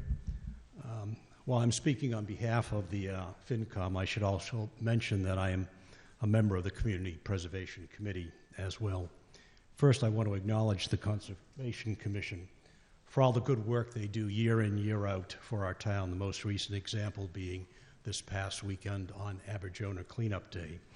I also want to commend CONCOM for putting together a thoughtful proposal to WCCP, a proposal which was endorsed by the WCCP. The other evening, the Minions made an appearance, and I think tonight maybe the Lorax is in our presence. And it is certainly uncomfortable for me personally and some of my FinCom colleagues to be at odds with the Lorax, but we are. The Finance Committee recommended unfavorable action on Article 35. We had 10 members present when we reviewed the article. The chair does not vote for FinCom. We had 2 abstentions and 7 voted against the article. There were no votes for favorable action. Full disclosure, early this year when WCCP reviewed the proposal, I expressed several serious reservations. When WCCP voted, I abstained, saying that it was up to town meeting to make the decision. In our FinCom discussion, though, I did vote against the article. Why did FinCom vote unfavorable action? I'll try and be succinct, not particularly thorough, because I know many of you want to speak to the article. First, there's substantial lost tax revenue to the town, anywhere from $3 million to $4 million, depending on net growth rate and the interest rate one uses to calculate net present value over 30 years. Paris, I think, has estimated $3.74 million. By the way, I do commend town meeting for the very robust discussion about Forest Ridge on the Town Meeting Members Association website. Second, the price of the purchase, $3 million, is in our view seriously inflated given the development history or lack thereof over many years. The site is effectively conservation land if it can't be developed for anything but a single-family residence. Third, Forest Ridge was considered in a vacuum, an off-cycle review. Forest Ridge is an eminently worthy project of being conserved. But if you look at the town's 2025 open space and recreation plan, as well as the state of the town's identified and verified capital needs that would be eligible for CPA funding, then there is a long list of unfunded but also worthy projects potentially impacted by funding Forest Ridge.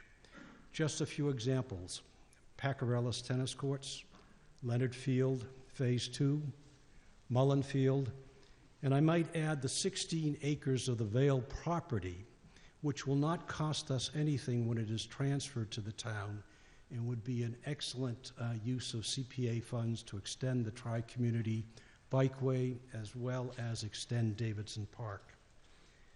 And fourth, Article 35 presents a choice between wants and needs, between nice to have versus a necessity to have.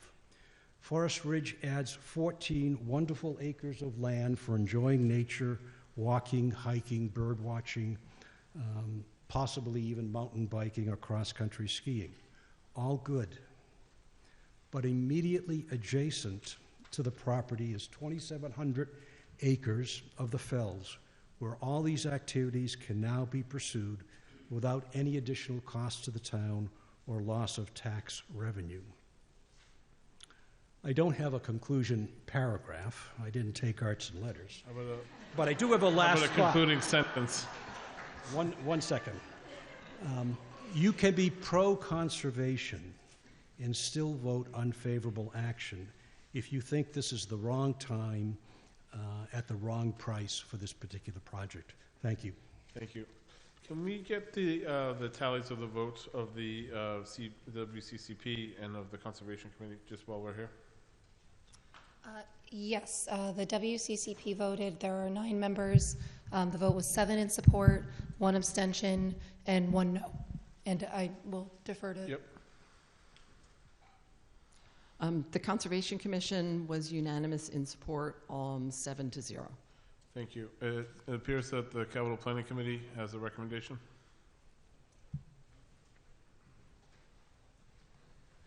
Thank you, Mr. Moderator. You will not normally hear us speak to another committee's projects. There was strong feeling within the committee that we probably should not do that. However, Conservation Commission came to us and requested to speak and present the project to us. And the other thing that weighed heavily on the committee was that the override failing and seeing this much money tied up for as long as it will be.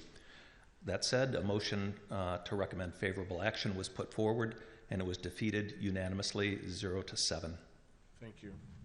So we're going to open it up to town meeting members who want to be heard, beginning with Mr. Beers.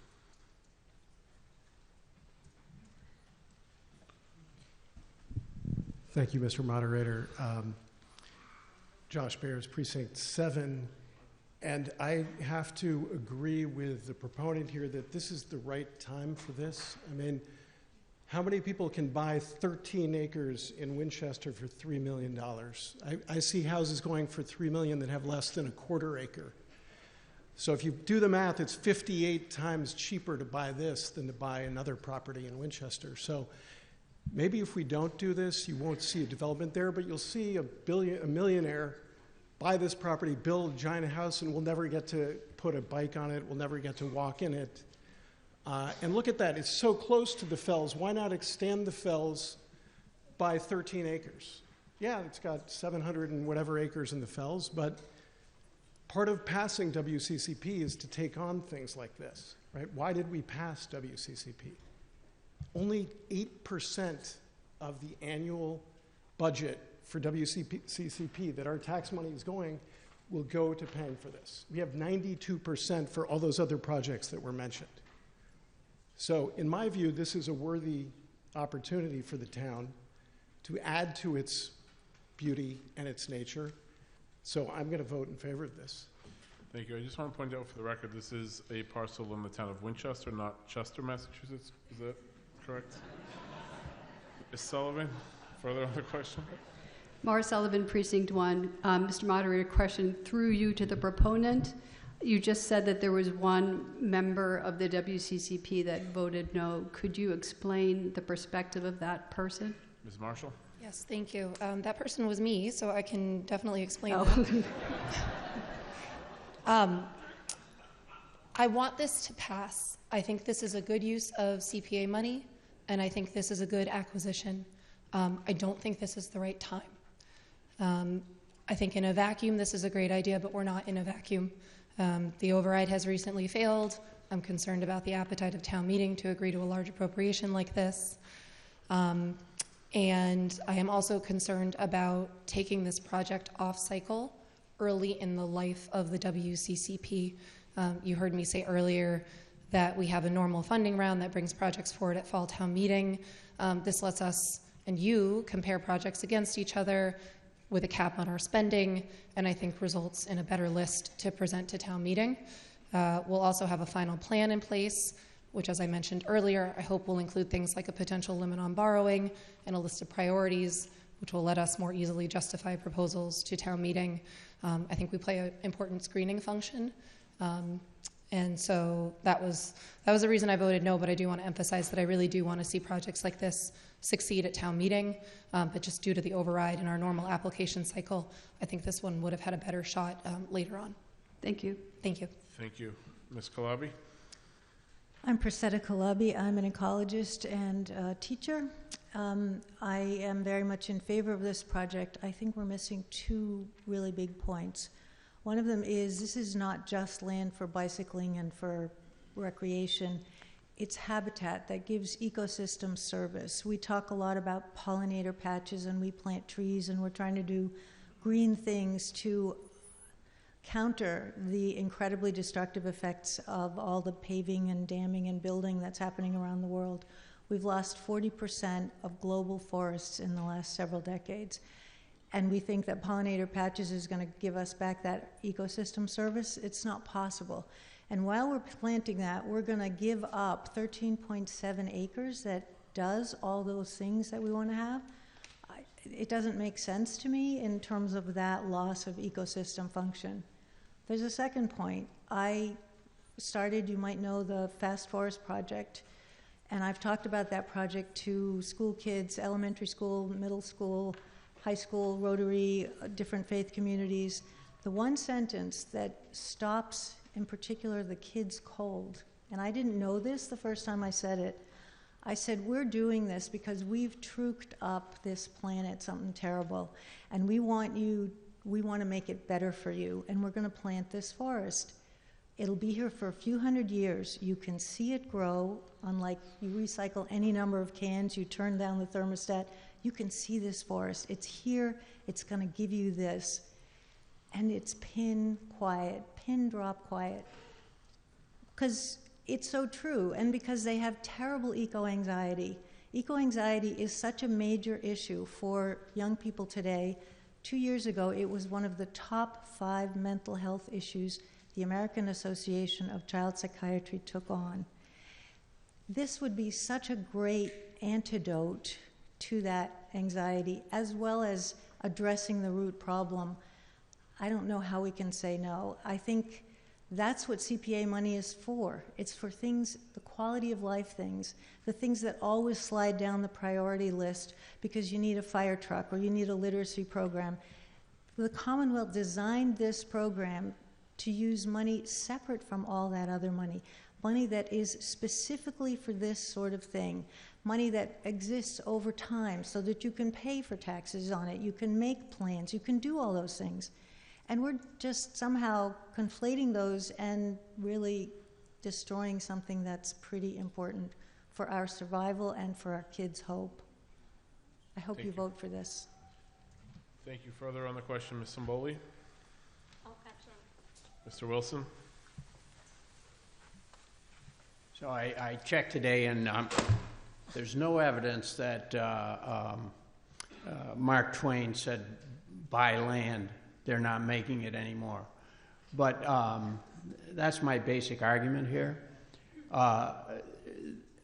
This is a potential asset for the town of Winchester. An asset is something that has future benefit. And if there's anything that has future benefit, it's owning land. We have the fells on our east, and the town forest, which you can reach through Medford open space. Then we have the Mystic Reservation.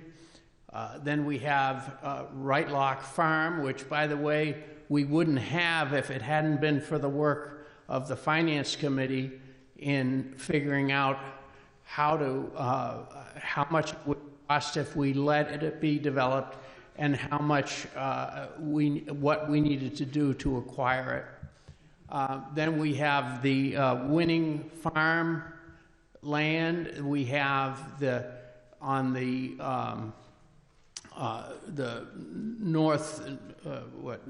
northwest, we have Horn Pond, which Winchester gave part of it to Woburn.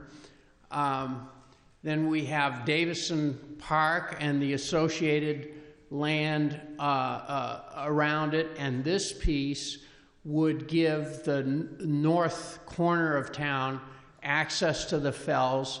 The fact that it abuts the fells is a leverage point. It's just like Right Lock Farm adjacent to the conservation land in Lexington and the conservation land of Winchester. So having these open spaces around the center of town is critical to the development of more density in the center of town. It makes the community more livable on a long-term basis, and I think it definitely is a good idea to buy this land as soon as possible. The idea that it can't be developed, anything can be developed. What they were going to do at Right Lock Farm was just blast away a whole hill and flatten it out. And they've done that in a development in Woburn. As soon as a developer acquires some property to add to the access there, they can develop the property. And we've spent a lot of money fighting developers who proposed to develop in that property, most recently a 40B, where we had a considerable expenditure. So I think a good investment on the town, for the town. It will yield benefits like all the other open space that we own, and we're going to be developing density in the center of town, and probably be upzoning in other areas of town over time. Thank you. Further on the question?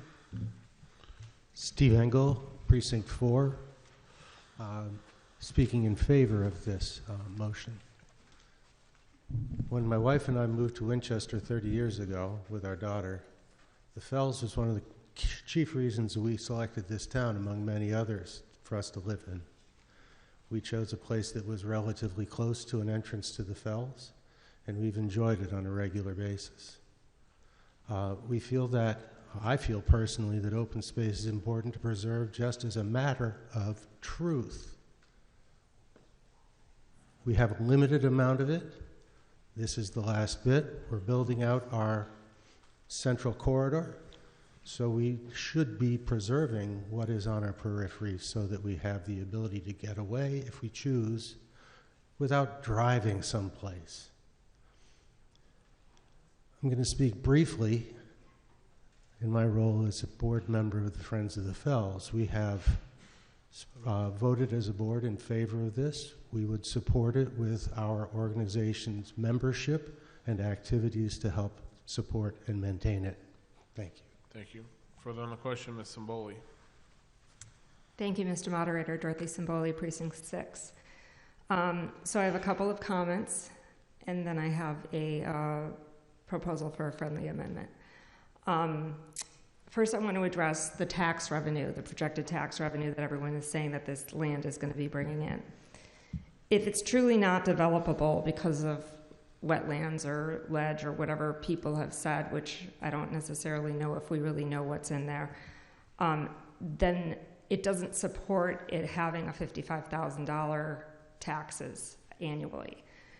And if I own that land, I would be going in and seeking a tax abatement if it's not developable. So most likely it is, because the owner hasn't argued about it. So as Mr. Wilson just argued, I mean, laws change, things that we never thought would be developed do get developed. I never thought I would see an apartment building on Cambridge Street across from Whole Foods next to all of that ledge, but yes, we have one. If this land were to be developed as a 40B in a similar way as this other development I just mentioned, which has struggled to lease the market units, the tax revenue projections in this case would be grossly overestimated, as they've been on other 40B projects. However, I do think it's a valid argument that the ceiling of $3 million could impact the town's ability to negotiate a fair price for this purchase. So I would like to propose a friendly amendment to authorize a ceiling for the borrowing of $2 million rather than $3 million. I don't know how to phrase that, if somebody could help me out.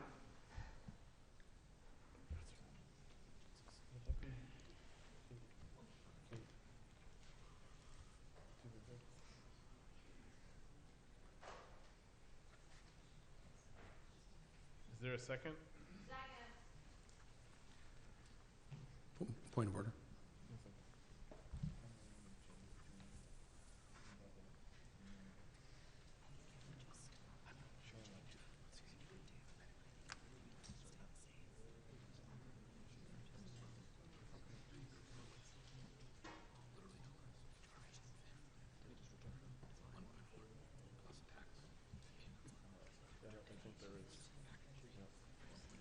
That's below the appraised value of the building, so, I mean, the property, so I don't know if that would be in order.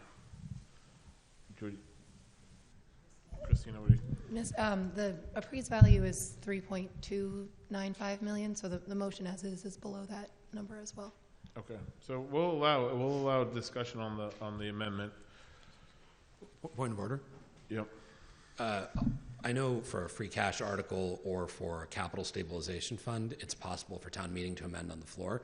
Is that true for Community Preservation Act, or does the state statute require it to be revoted by CCP for the number to change?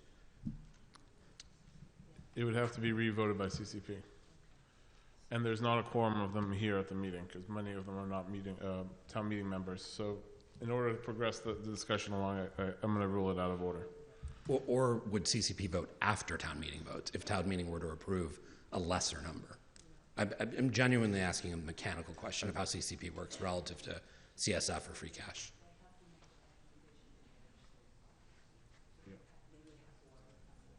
Yeah, it'd have to happen before the town meeting vote. Further on the question, Mr. Torella. Thank you, Mr. Moderator. Terrence Torella, Precinct 2. I just want to reference the 2007 and 2016 findings from the Planning Board and the Town Planner. In terms of the buildability of this property, there's a tremendous amount of ledge that kind of rivets the property. There's the wetlands that's on the east side of the property. Egress for emergency vehicles along Far Circle, which is quite narrow, makes it very difficult to approve development on the property. And then it spans the municipal boundary. I'd like to point out that the CPA funds that would be going towards this, I know we have a 10% for open space, although as we've heard, there's a lot of other open space in the town that can be funded with that CPA funding. Then there's lots of other projects like Town Hall that can be funded with the CPA. This is going to lock down a lot of funding that won't be available for those other projects. In terms of the actual value of the property, these there's only one way for us to determine the value of the property, and that's the market. Right now, there's only one market participant trying to buy this property, and it's the town of Winchester. So every time we raise the value that we're thinking about spending on this, we're just bidding against ourselves. So I think it's better for us to not approve this tonight so we can continue to look for a lower price for the town.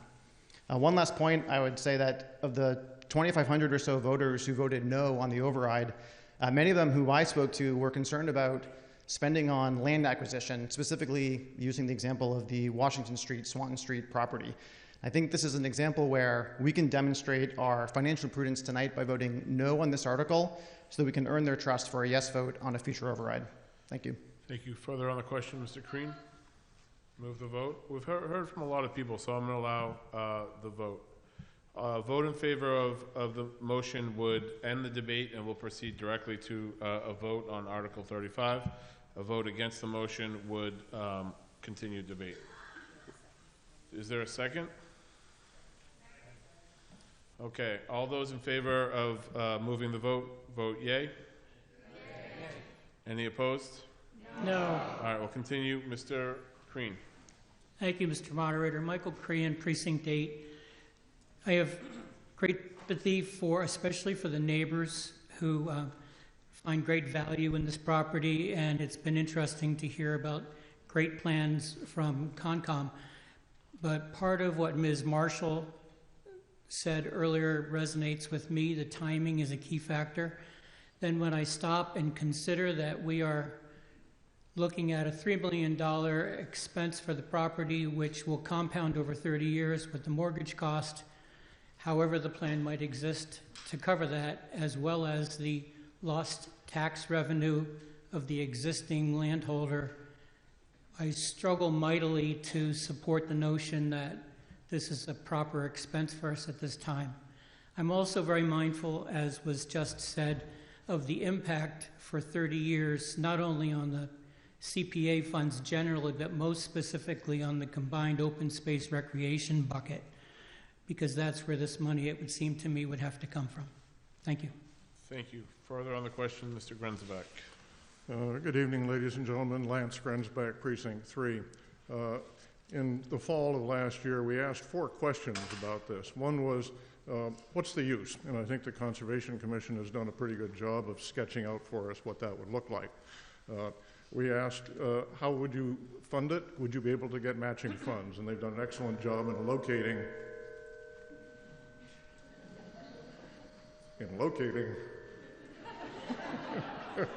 I'll try over here, in locating matching funds. There were 2 questions that still remain unanswered, which is one, are there developers ready to take over and develop this thing, as we've been told, and is it worth $3 million? And I would like to speak for a moment from personal experience of having looked at the 2 proposals in great detail that came in over the last 20 years. One was in 2015 when I was on the planning board. 2005, 15. They came in and looked. There's Mariano Group wanted to put in 17 units there. The proposal was thoroughly half-baked. We hired engineers and to take a look at the site, and they eventually withdrew. And some years later, the Krebs Group came in and said, we're going to do a 240, I remember number 40B project, and they also put in what was at the time a thoroughly half-baked proposal. We hired engineers again. What we learned about that site was that, yes, one could develop it. However, it's all ledge. It's a granite bathtub missing the low side. When it rains out there, everything flows down that granite ridge and goes down Polk and goes down Forest Street and dumps into the Sawbrook Mill. It's a mess when it really rains out there. The engineers told us that, yes, you could develop it. You would have to blast for foundations. You'd have to blast for sewer and water trenches all the way out to Forest Street because the Forest Road facilities are very ancient. They told us that that was the least of your problems because if you were going to meet the town's requirement for stormwater management, you'd have to be blasting huge stormwater retention ponds on that site. The cost for that, they estimated, was quite spectacular. At that point, both parties and both proposals disappeared. Could it be developed? Yes, but not now, and it's unlikely to be developed. I think that by putting out a $3 million bid now, we're being suckered. We do not know the actual value of that property. You look at the zoning, It could be developed, yes, it could be developed. Is it realistically, is it economically feasible to develop something there? I think the chances are extremely low. I think we should conserve this land, but I do not believe we are ready to answer all 4 questions tonight, and we are not ready to buy it tonight for this purpose. We need to get the rest, we need to set ourselves up to get a better assessment of what it's really worth, to negotiate a good price, and then to take it as a useful piece of property. Thank you, sir. Thank you. Further on the question? Great. Thank you, Mr. Moderator. Bill McPadden, Precinct 7. Once again, I'm going to cut this down. You've taken most of my comments here, but just as a backdrop, there is 2,600 acres of the fells right next door, trails, recreation, ability to do various things. I'm pretty sure everybody here has not explored every inch of that fells. 13 acres is peanuts. And my questions really surround valuation and sources of money outside of Community Preservation Fund. As Mr. Grossbeck just mentioned, you know, you buy this, it's currently appraised as highest and best use. That's not how we're going to use it. We need evaluation as to what our intended use is, and I can assure you it is going to be well below $3 million.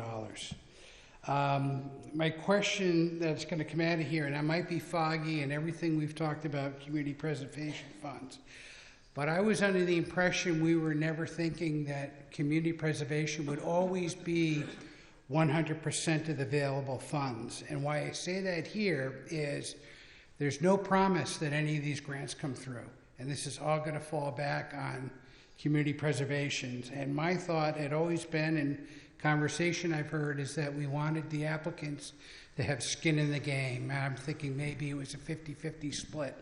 So why aren't we asking for a specific percentage to come from whatever party, and that our fund would only then, our community preservation fund would only give half of that?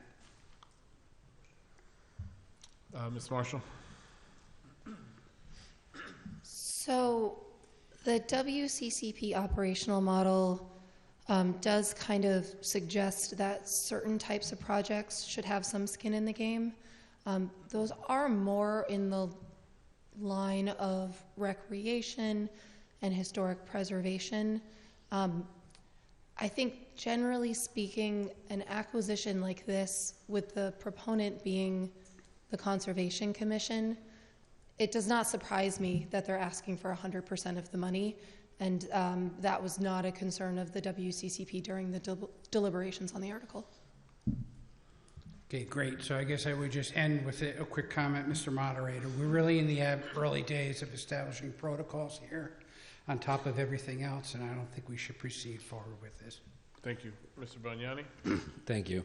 I actually will not speak on the merits of Forest Ridge specifically, but I wanted to make sure that town meeting had important contextual information and good sort of solid financial numbers while they deliberate and make their decision tonight. I'm primarily going to speak on the topic of capital coordination, which I think a lot of people have talked about before, but hasn't been a big topic tonight. So what is the WCCP for? People talk about capital, people talk about non-capital, and that's a big debate. But it's important to remember that the study committee report issued by the CPA study committee, the town meeting presentation in 2024, and the voter campaign in October, November of 2024 that went out and convinced voters did talk extensively about using CPA, not entirely as a supplemental capital source, but as a partial capital source. And so what I wanted to go through is a little bit of information on that. So state law, as you heard from Ms. Marshall's presentation, requires a minimum of 10% in open space and rec, 10% in historic buildings, and 10% in community housing.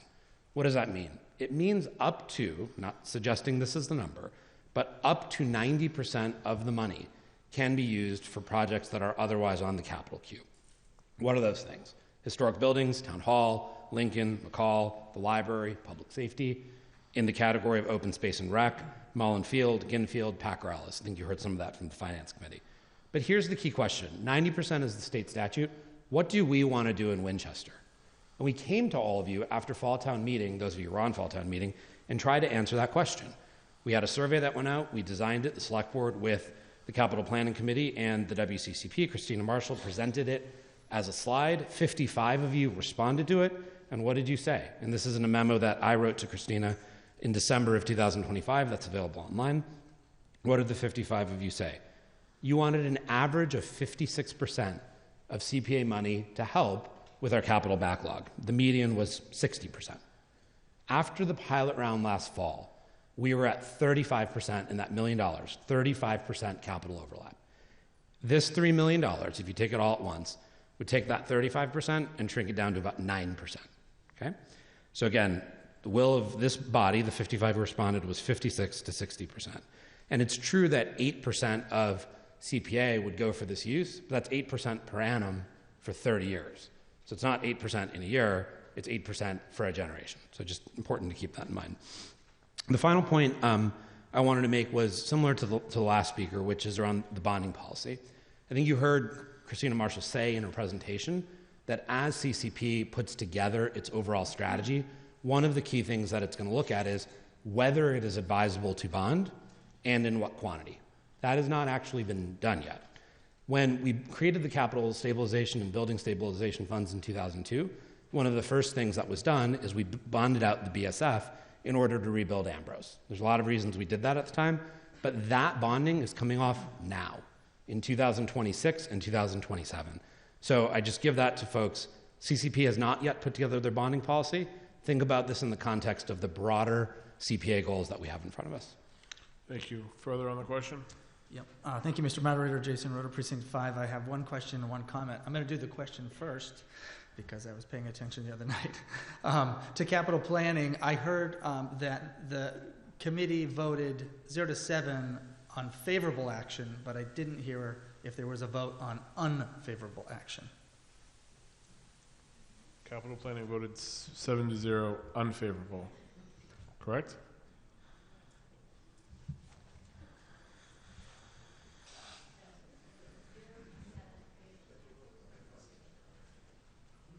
The motion was made to recommend favorable action. That motion was defeated 0 to 7. Okay. We got it? Thank you. Further on the question? Well, I had a comment. Okay. But just to clarify, I was there. We did not vote unfavorable action. So the comment is, great debate.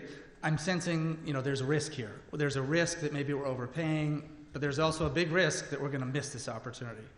I think it's a really tough call, but I just urge you to think about the penny wise, pound foolish situation where this property that we have a chance to buy now, we can pay for it. It is a stretch. I agree with all those numbers that were just mentioned, but we could do this.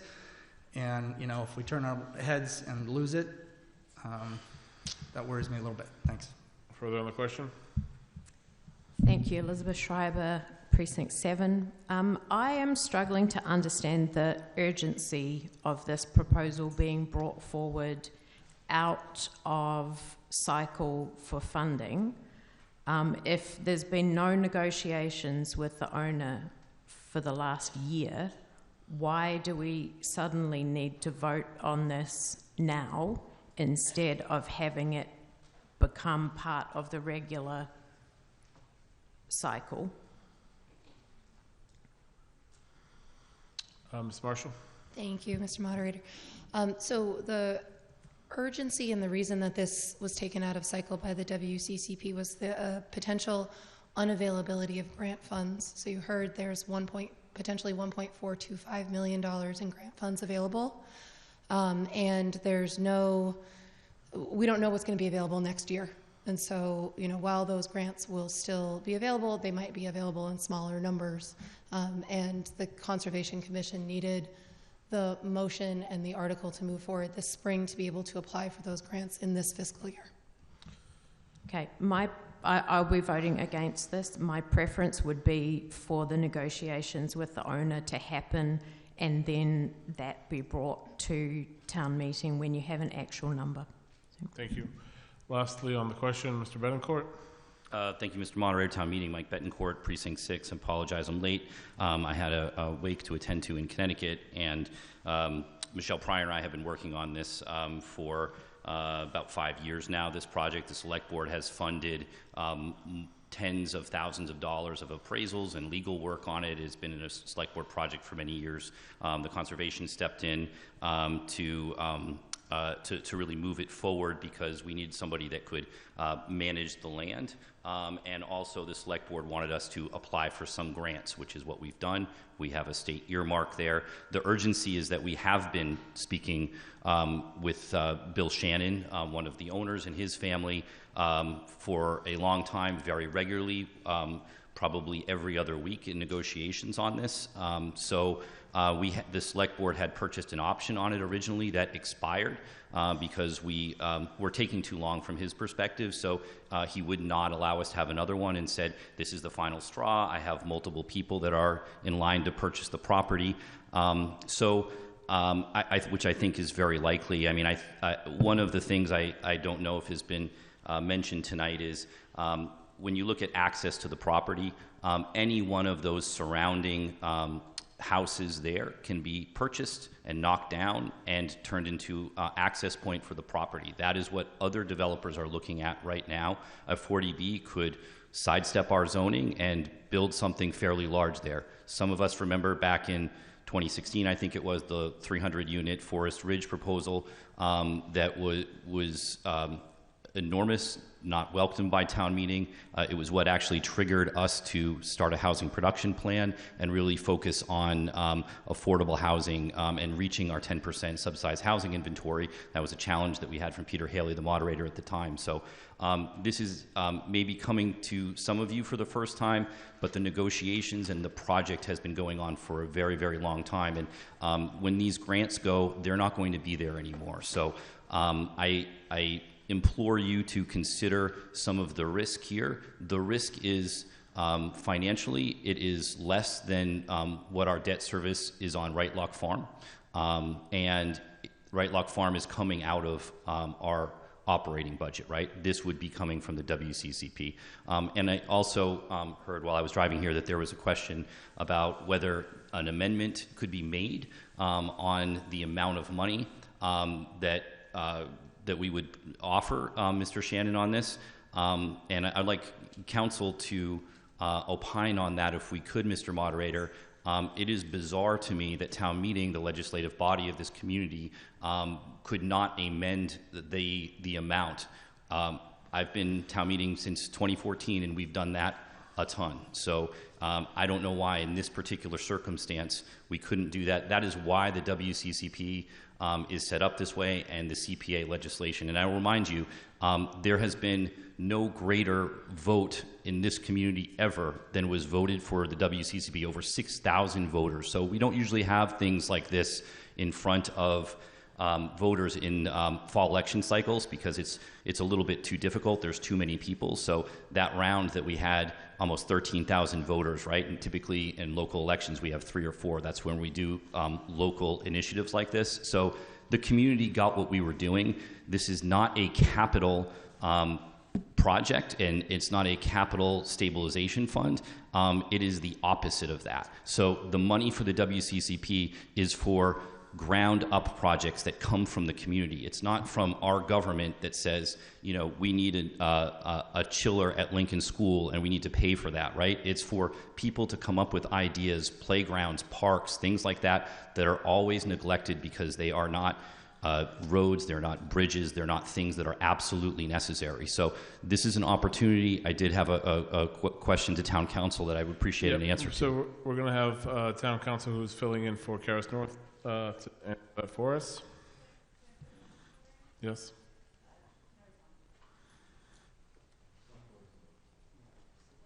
Okay.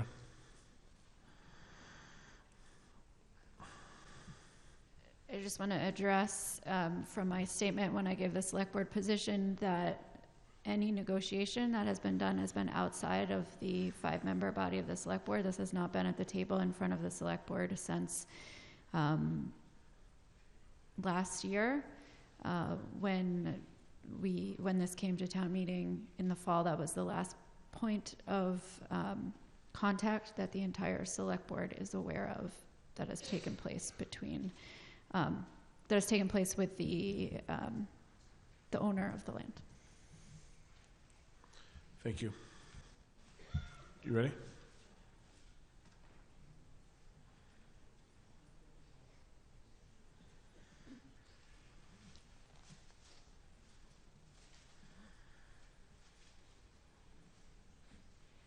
Through you, Mr. Moderator, to the previous speaker, Kate Connolly, Town Council with Murphy, Hesty, Toomey, and Lehane.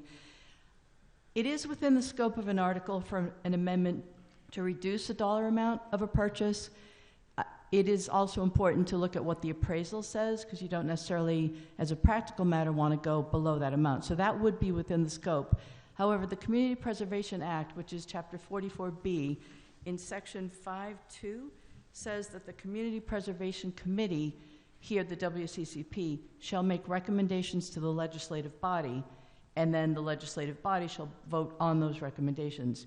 It doesn't specifically provide for the reverse, where the legislative body makes a lower amount or changes the amount in some way, and then CPC votes it later. It's the other way around. The CPC votes, or WCCP votes the amount, recommends it to the select board, then to the town meeting, and then that's the final vote of the legislative body.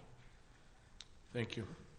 Okay, we've come to the point of the town meeting's ready for the question. Mr. Beers, you've already spoken, so have you, Ms. Simboli, so we're going to have the question. I was going to make a point of order, but we just heard from legal counsel, so. Yeah. She what?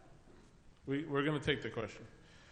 Motion 1, it is moved and seconded that the town authorize the Conservation Commission to acquire by gift or by purchase of a parcel of land approximately 13.66 acres located at Forest Circle in Winchester, identified as parcels 1 through 202 and 1-273 on the assessor's map, and at Fallon Road in Stoneham, identified as parcel 26-0-1A, to be managed and controlled by the Conservation Commission of the Town of Winchester, in accordance with Chapter 40, Section 8C, for conservation and passive recreation purposes under the Community Preservation Act, and to fund such acquisition, that $3 million be borrowed by the treasurer, who is authorized with the approval of the Select Board to issue any bonds or notes that may be necessary for that purchase, as authorized by Massachusetts General Laws, Chapter 44B, Section 11, Massachusetts General Laws, Chapter 44, or any other general or specific law, for the period not to exceed the maximum number of years authorized by the law, and authorize it to apply any net premiums or accrued interest received as a result of such borrowing to the cost of the project, and reduce the borrowing authorization by the same amount, and that the town manager or Conservation Commission be authorized to file on behalf of the town of Winchester any and all applications deemed necessary under the Land and Water Conservation Fund Act, or any other applications for funds in any way connected with the scope of this acquisition, and the town manager of the Conservation and the Conservation Commission be authorized, as they deem appropriate, to enter into all agreements and execute any and all instruments, including the conveyance of a perpetual conservation restriction in accordance with Mass General Laws, Chapter 184, as required by Section 12A of Chapter 44B or Chapter 293, Section 10 of the Acts of 1998, as amended, as may be necessary on behalf of the town of Winchester to effect said purchase. Said conservation restrictions may be granted to any organization qualified and willing to hold such restriction. We're going to use our V-voter clickers. All those in favor, vote. Yeah. Motion 1. All those in favor, vote. Push the green button for yes. Any opposed, no. The red button. 30 seconds. It's not open yet. Oh. 1 second. Motion 1 first.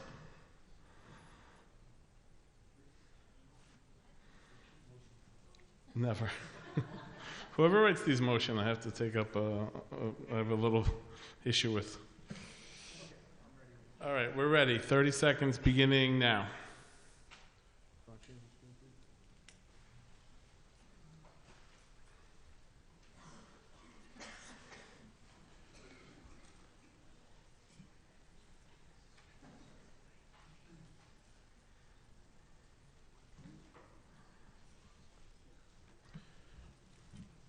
Two-thirds is required.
wife told me I should smile with my eyes when I'm waiting for the votes to come in. So.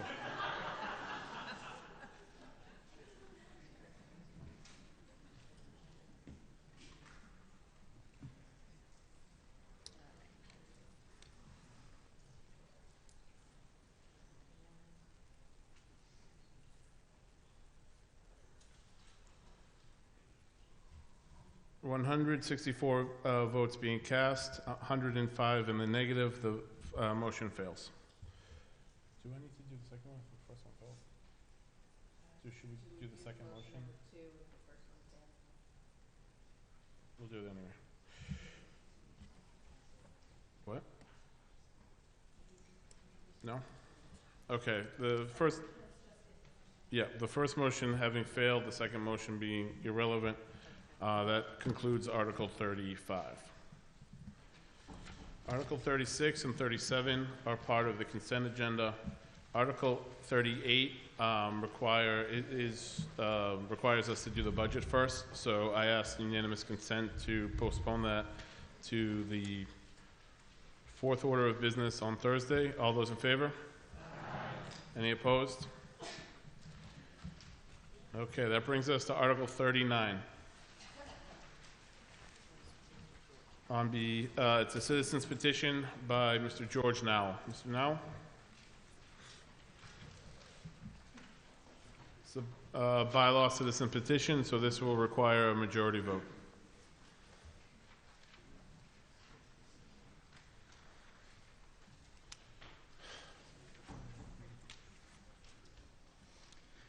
Good evening, Mr. Moderator and members of town meeting. My name is George Nowell Jr., and I'm a longtime resident of Precinct 2, living just a few blocks from the transfer station. I am also a small business owner and commercial hauler, which has given me some perspective on how our system operates. That said, this article is not about commercial haulers, residents, or any specific user group. It's about ensuring that town meeting has clear, consistent, and accessible financial information when making decisions about the transfer station. The transfer station is a complex system. It includes multiple waste streams, different revenue sources, and a mix of funding mechanisms. There's a lot of data. Small differences can lead to very different conclusions.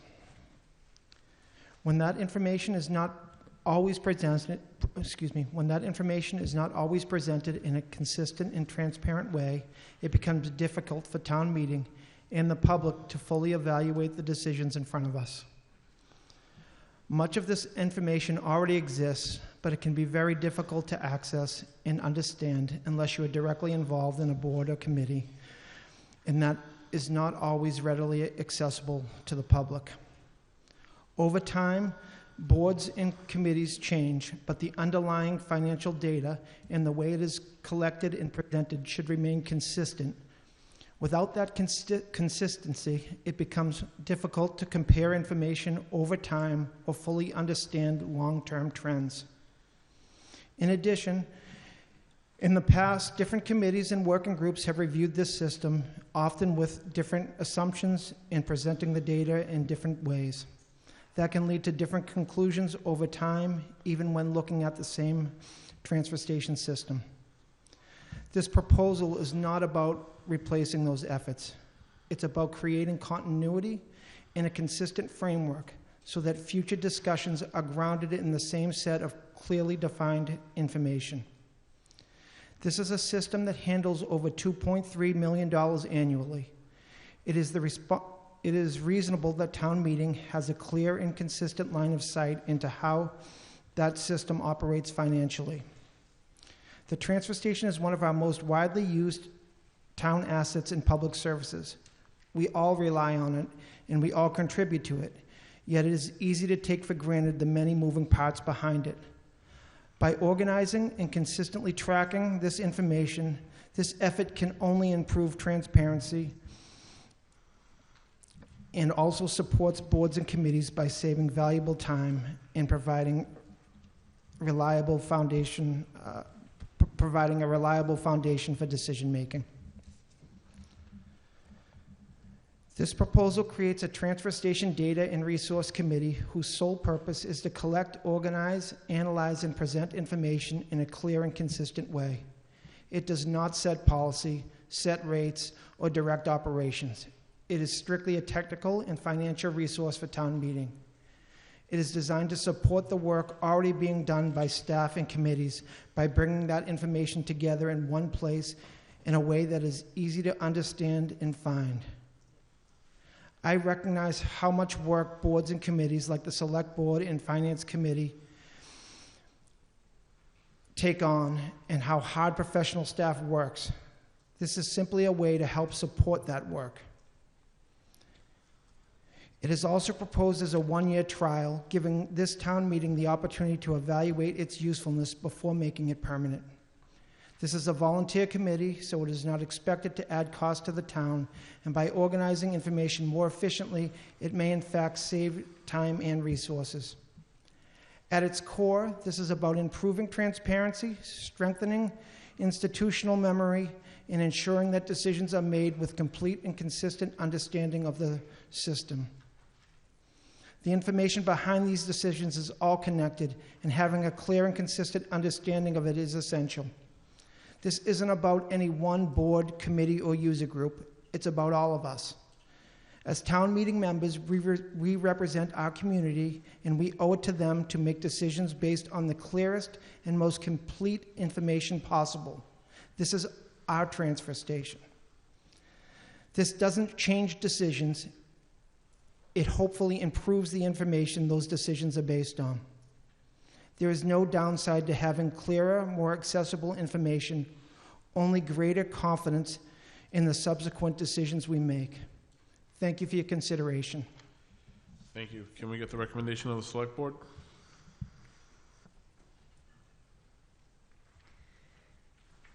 The Select Board voted unfavorable action on this article,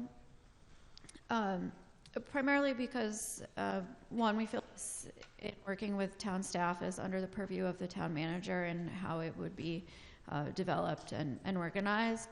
And two, through the State of the Town process, we discussed after the start of the fiscal year to actually reconvene. There had been an earlier transfer station working group, and to sort of reformat and redevelop that to look at policies and fees around the transfer station. So this has already been a commitment made by the Select Board as we were reviewing revenues, expenditures, et cetera, in the state of the town.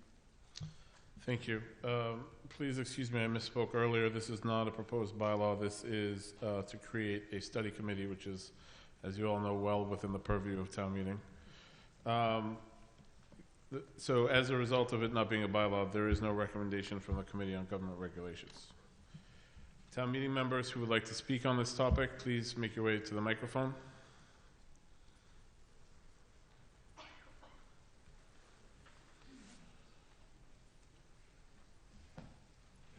Ms. Simboli? Thank you, Mr. Moderator. Dorothy Simboli, Precinct 6. Through you to the proponent, what is the total just lost it. What is the total budget for the transfer station? Like, what are we looking at in terms of financial data? Are we looking at 2 million? Are we looking at 3 million? Just so that we have an idea about like how significant this is. And I also, I support the article. I don't think there's any harm in forming a committee as long as it doesn't cost the town anything, and this is for research. So if people want to step up and do the research on the financial data, I think it would be helpful. Mr. Nally, you want to answer that question? Or Stacy, why don't you answer it? Our Town Comptroller, Stacy Ward. Good evening, everybody. The revenue anticipated for the transfer station is $2.4 million. However, the expenses are included in the DPW's budget. Sorry, that cut off.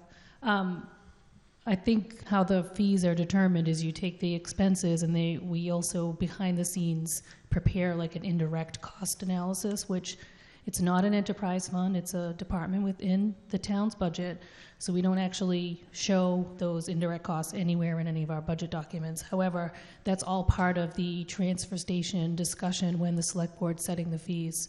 I don't have the exact number of the DPW's transfer station budget. Perhaps Bob is here and might know the answer. Mr. Lavoisier?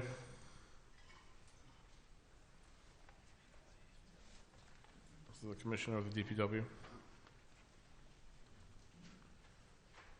Thank you, Mr. Moderator. Put me on the spot. I didn't put you on the spot sheet. I don't have the figure in front of me, but it's just under $2 million, if I remember right. Okay, thank you. Further on the question, Mr. Nowell Sr.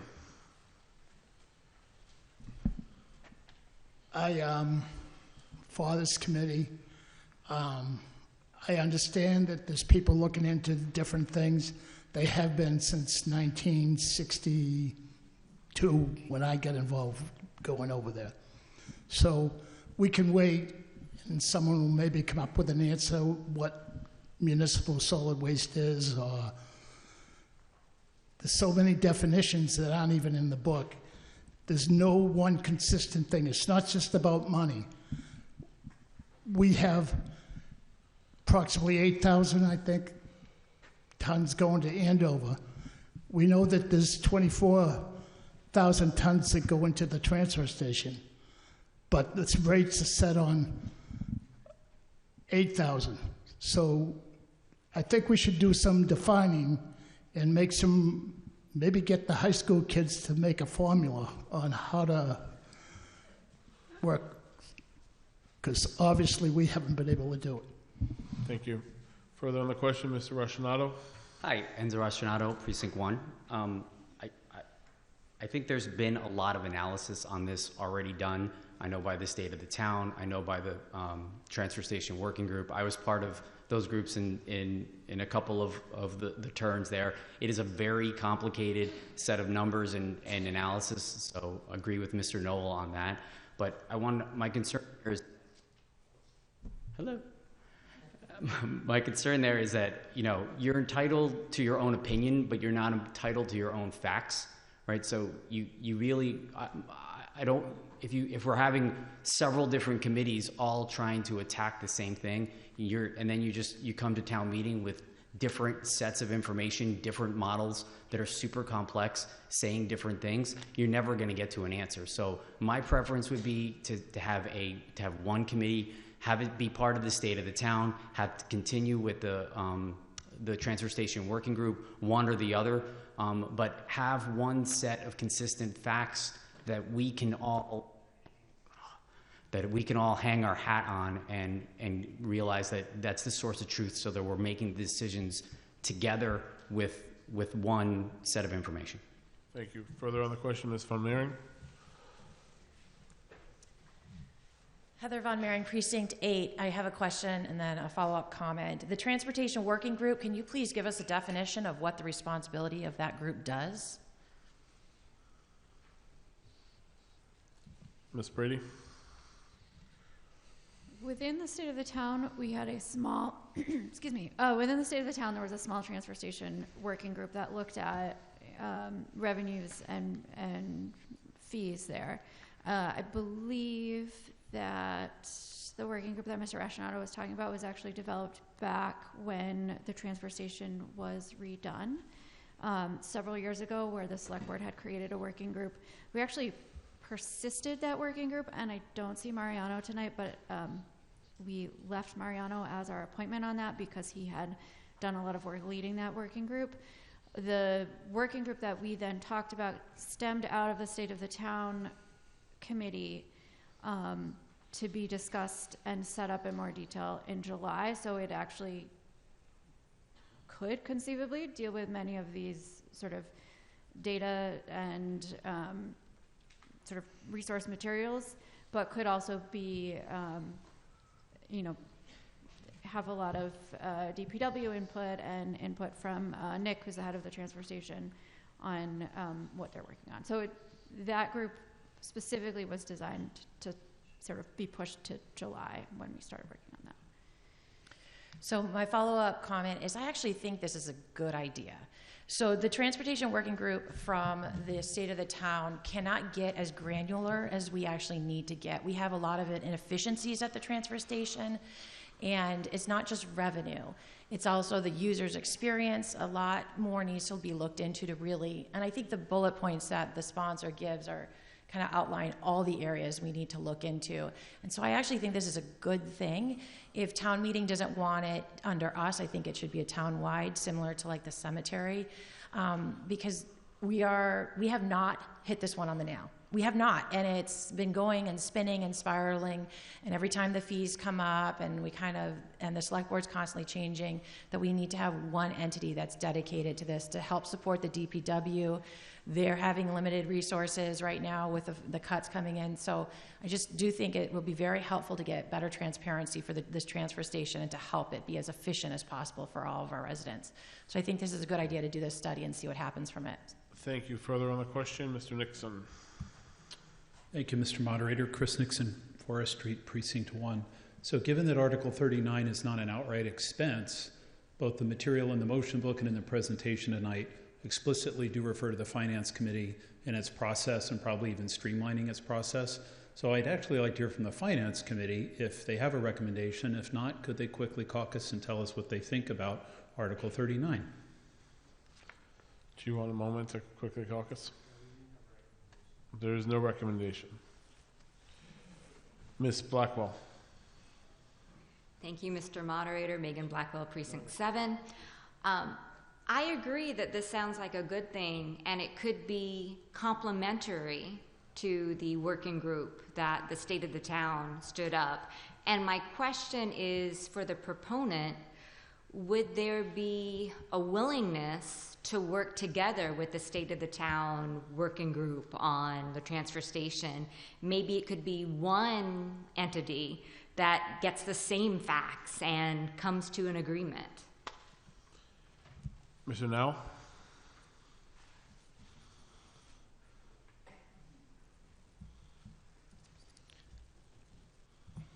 So I hadn't really thought about that.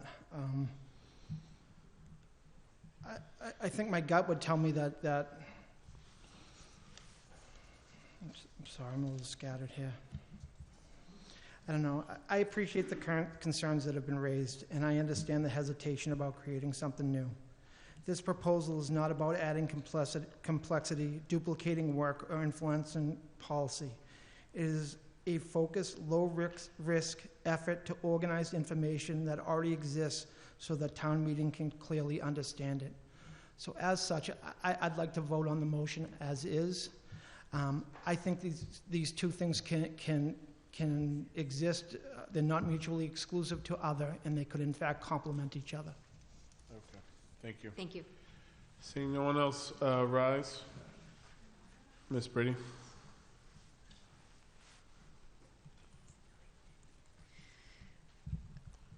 So, we don't have any specific issue with the bullet points laid out here of what this working group would do.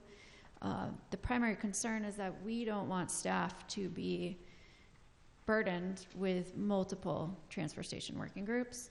I think the select board would be happy to incorporate the information before us and work with the town manager to align those needs, working with a group of residents or town meeting managers, town meeting members to sort of accomplish the same goal, but that it would take a bit more putting our heads together to get exactly the prescriptive pieces of it and how that would work.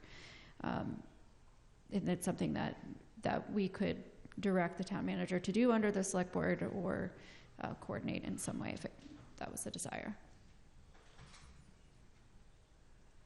Okay, I think we're ready for the question. Comes before town meeting, moved and seconded that the town approve Article 39 as printed in the warrant. I'll try a voice vote first. All those in favor? Aye. Any opposed? No. All right, let's get our clickers out.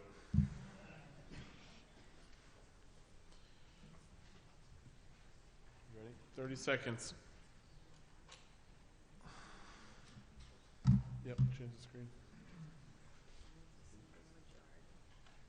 Simple majority required.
With 84 in the affirmative and 65 in opposition, the motion carries. That brings us to Article 40. It's 10 o'clock. There's 11 articles remaining on the warrant. I would feel better about things if we finished one, maybe two. So we're going to start with Mr. Brady. Ask him to come up for Article 40 with the expectation that it'd be very short. Thank you. I will be very short.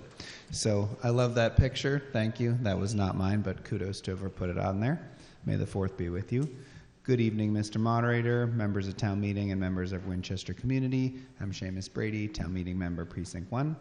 I'm here to present an article regarding clearing snow off our town sidewalks. You might notice I'm wearing a Mr. Plow jacket. This refers to a Simpsons episode where Homer makes a well-meaning but perhaps bumbling attempt to improve snow clearing in his town. So here I am making a well-meaning but perhaps bumbling attempt to improve snow clearing in Winchester. This article seeks to ensure that the sidewalks in town are cleared in a timely manner after snowstorms. This will let our students walk safely to school and allow all members of our community to safely traverse our sidewalks. Though the article does include fines for non-compliance, the idea is that the community would work together and help each other clear the sidewalks. Ideally, fines would never be issued. I know on my street we're lucky to have many such motivated people. This was the first time in 12 years I got to clear the snow around our fire hydrant because it is usually done before I can even get to it. Needless to say, I was very excited. The majority of the text for this article was taken from Arlington's bylaw, given that it seemed to be the best one in our immediate area. The bylaw also seeks to build in ongoing improvement, having a group meet once a year to recommend potential improvements. Stoneham, Woburn, and Medford have similar bylaws. At the same time, I have heard lots of great ideas to continue to improve this bylaw. Therefore, I think this article could be referred to committee for further enhancement, voted as it is, with or without amendments, and of course, rejected outright as not quite meeting the mark. Thank you very much for your time and consideration. Thank you very much. Can we get the select board's recommendation, please? The select board did not take a position on this article. It's a loaded statement. It had nothing to do with me. Can we get the recommendation of the Committee on Government Regulations, please?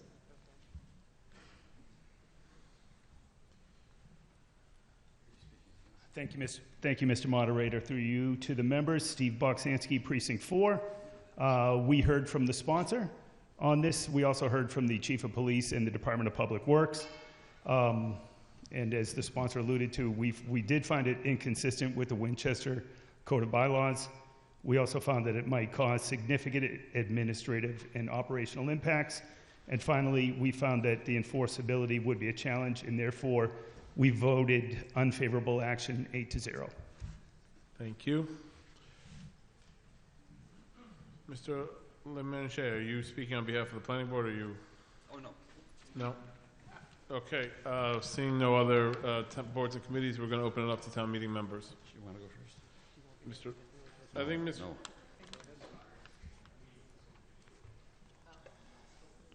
Okay, Mr. Dr. Matthews? true, I guess.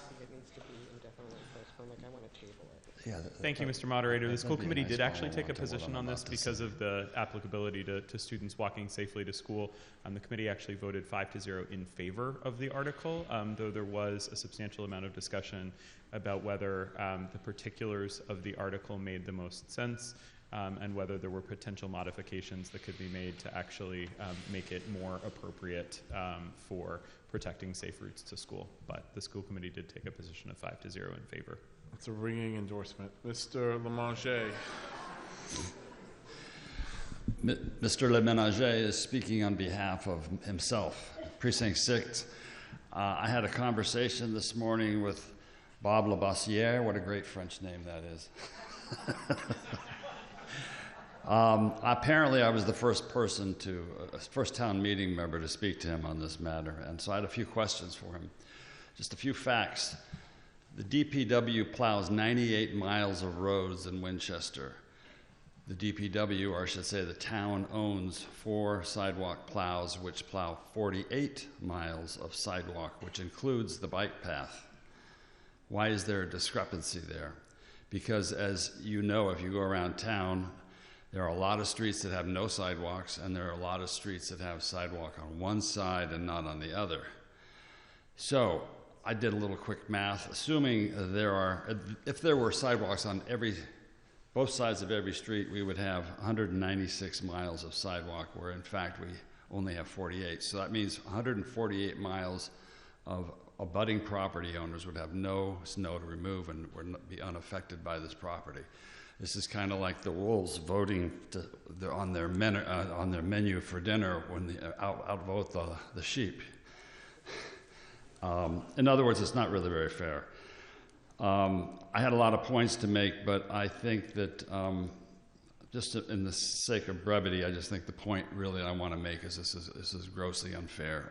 The majority of the town is not affected by this bylaw, and those of us who are affected. And if I live on a busy street, and I can clear I have 128 feet of sidewalk, so I can clear that with my brand new electric snow blower. Yes. And it does a good job, but then the street plow goes by and dumps a bunch of slush on my sidewalk. I got to do it again. So under this bylaw, how many times do I have to clear my sidewalk? And when it freezes at night, what then? But I'll leave it there. I would like to ask Mr. Labossiere if he could answer a simple question for us. Does he feel that the DPW is overburdened on this task and that he needs the assistance of 1/4 of the citizenry to do the job? I mean, maybe that's a rhetorical question, but I welcome his answer. Mr. Labossiere. Thank you, Mr. Moderator. So, doing the sidewalks is a difficult job. So we're out there for 24 to 36 hours this past year. When we're done with the storm, these guys have got to get some sleep and then get back to doing their regular business, which is, burials or water main testing, their water testing at the sewer treatment plants, water treatment plants. So we have our regular duties to get back to. We do have manpower to go back out onto the sidewalk tractors, but it takes a long time, especially if we have a 24-inch snowstorm. All the streets are piled at the end of the sidewalks. People's driveways are piled at the end of the sidewalks. It takes longer and longer to get through it with our equipment. People seem to think we can get through it really quick. We can get through all the sidewalks at the beginning of the year on a small 6-inch storm in 24 to 48 hours. But if it's a heavy snow, a heavy wet snow, it takes a lot more. It's a lot more stress on the equipment. It's in and out of the garage the whole time. If it's cold out, they get stuck.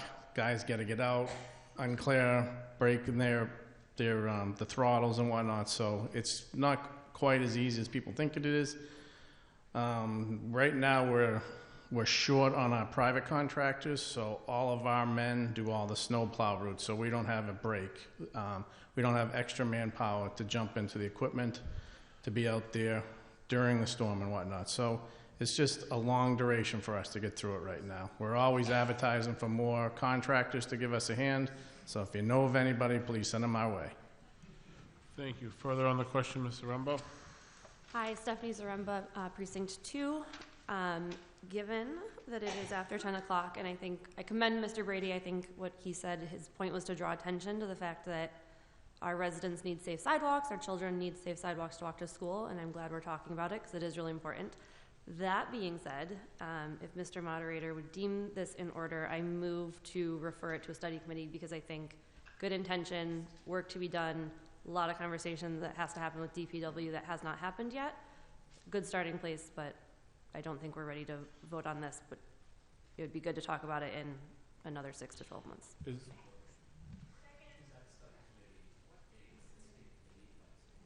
So this would be a new committee? I am picking up on what Mr. Brady said at the end of his commentary about being open to solutions that we're not just voting on this as written. Sure. Yeah, motion to refer to the select board, Paris. That sounds great. Thank you. Yeah. Is there a second? As long as I'm not on this committee, I'm fine with that. All those in favor of referring Article 40 to the Select Board, say yay. Yay. Any opposed? The motion as amended carries.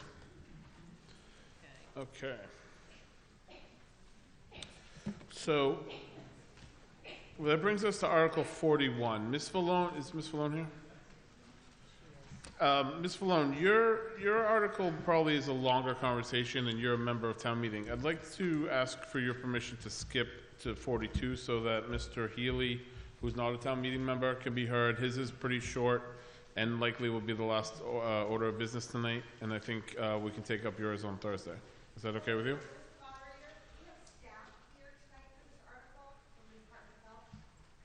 Okay. All right, we'll do 41. Article 41 is a citizen's petition, a bylaw brought forward by Kathy Vallone. Thank you.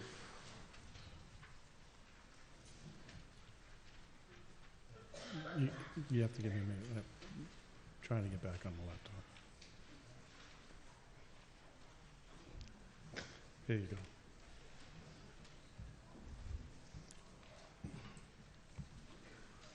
Right arrow will go forward, left will go backwards.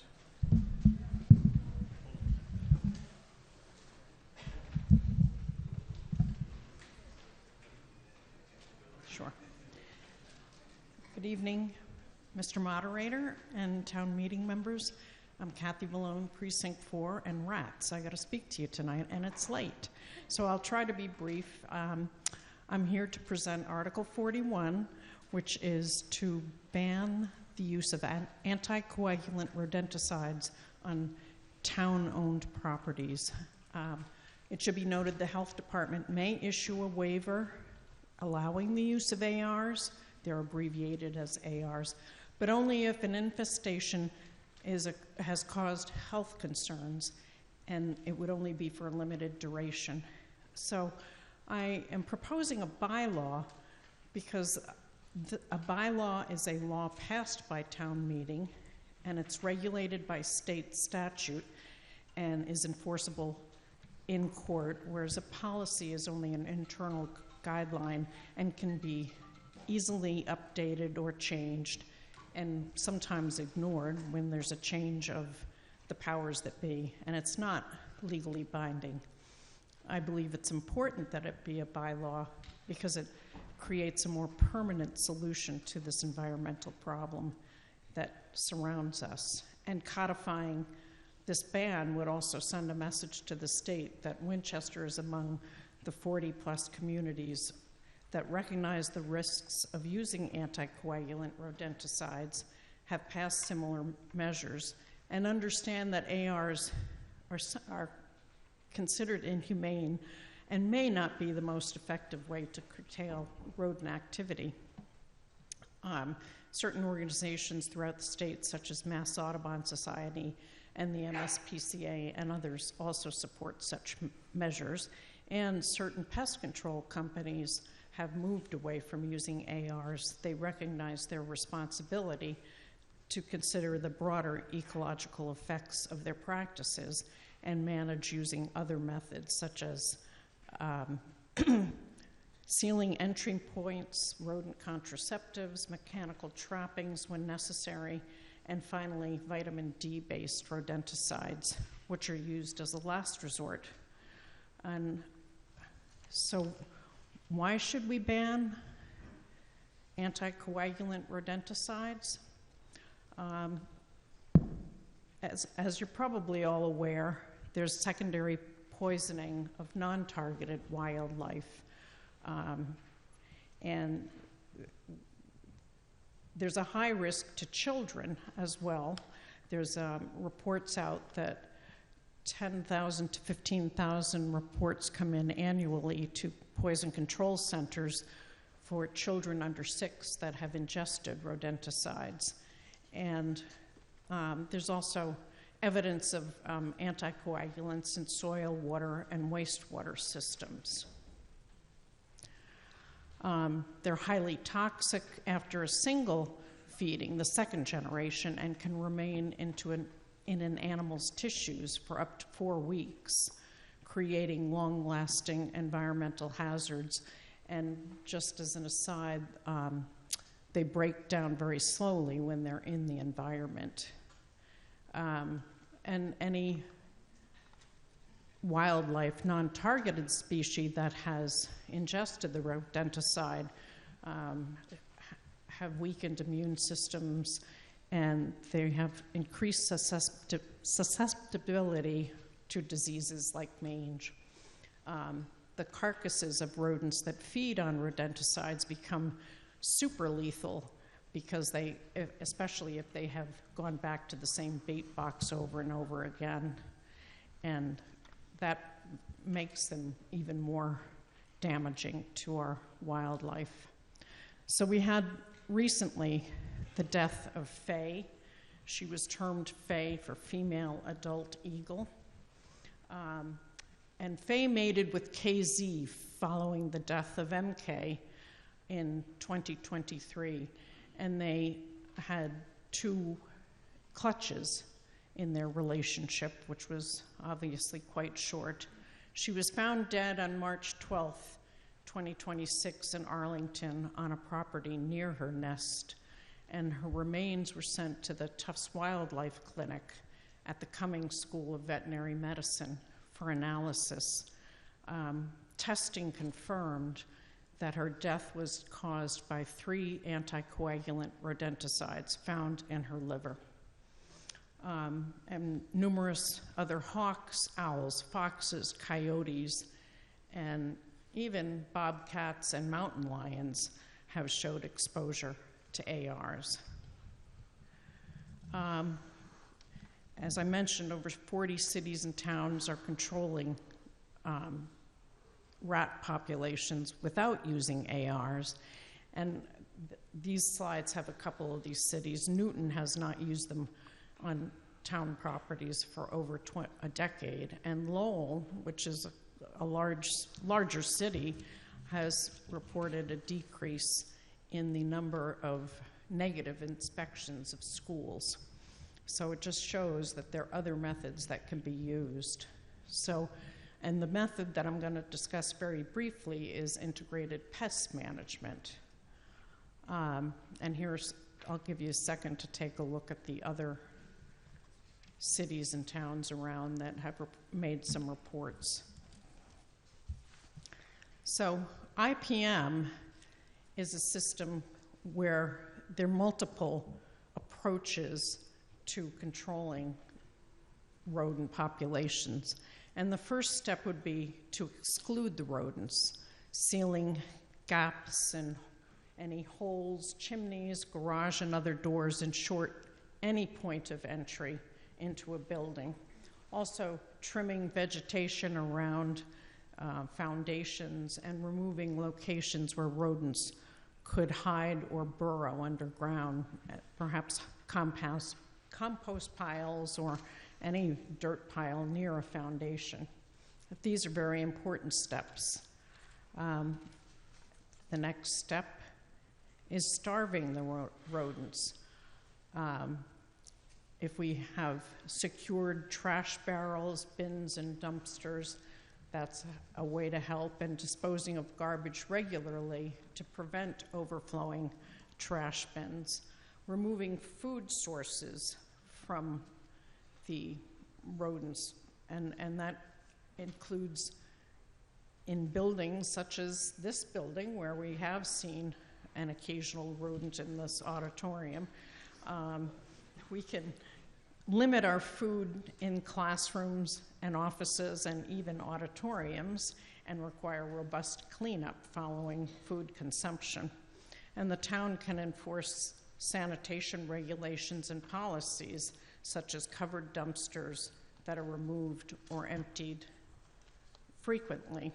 And they're personal things that we can do at home, using different types of bird seed and ensuring our grills are clean, et cetera, et cetera. And finally, we target the rodents using non-poison methods as a first step.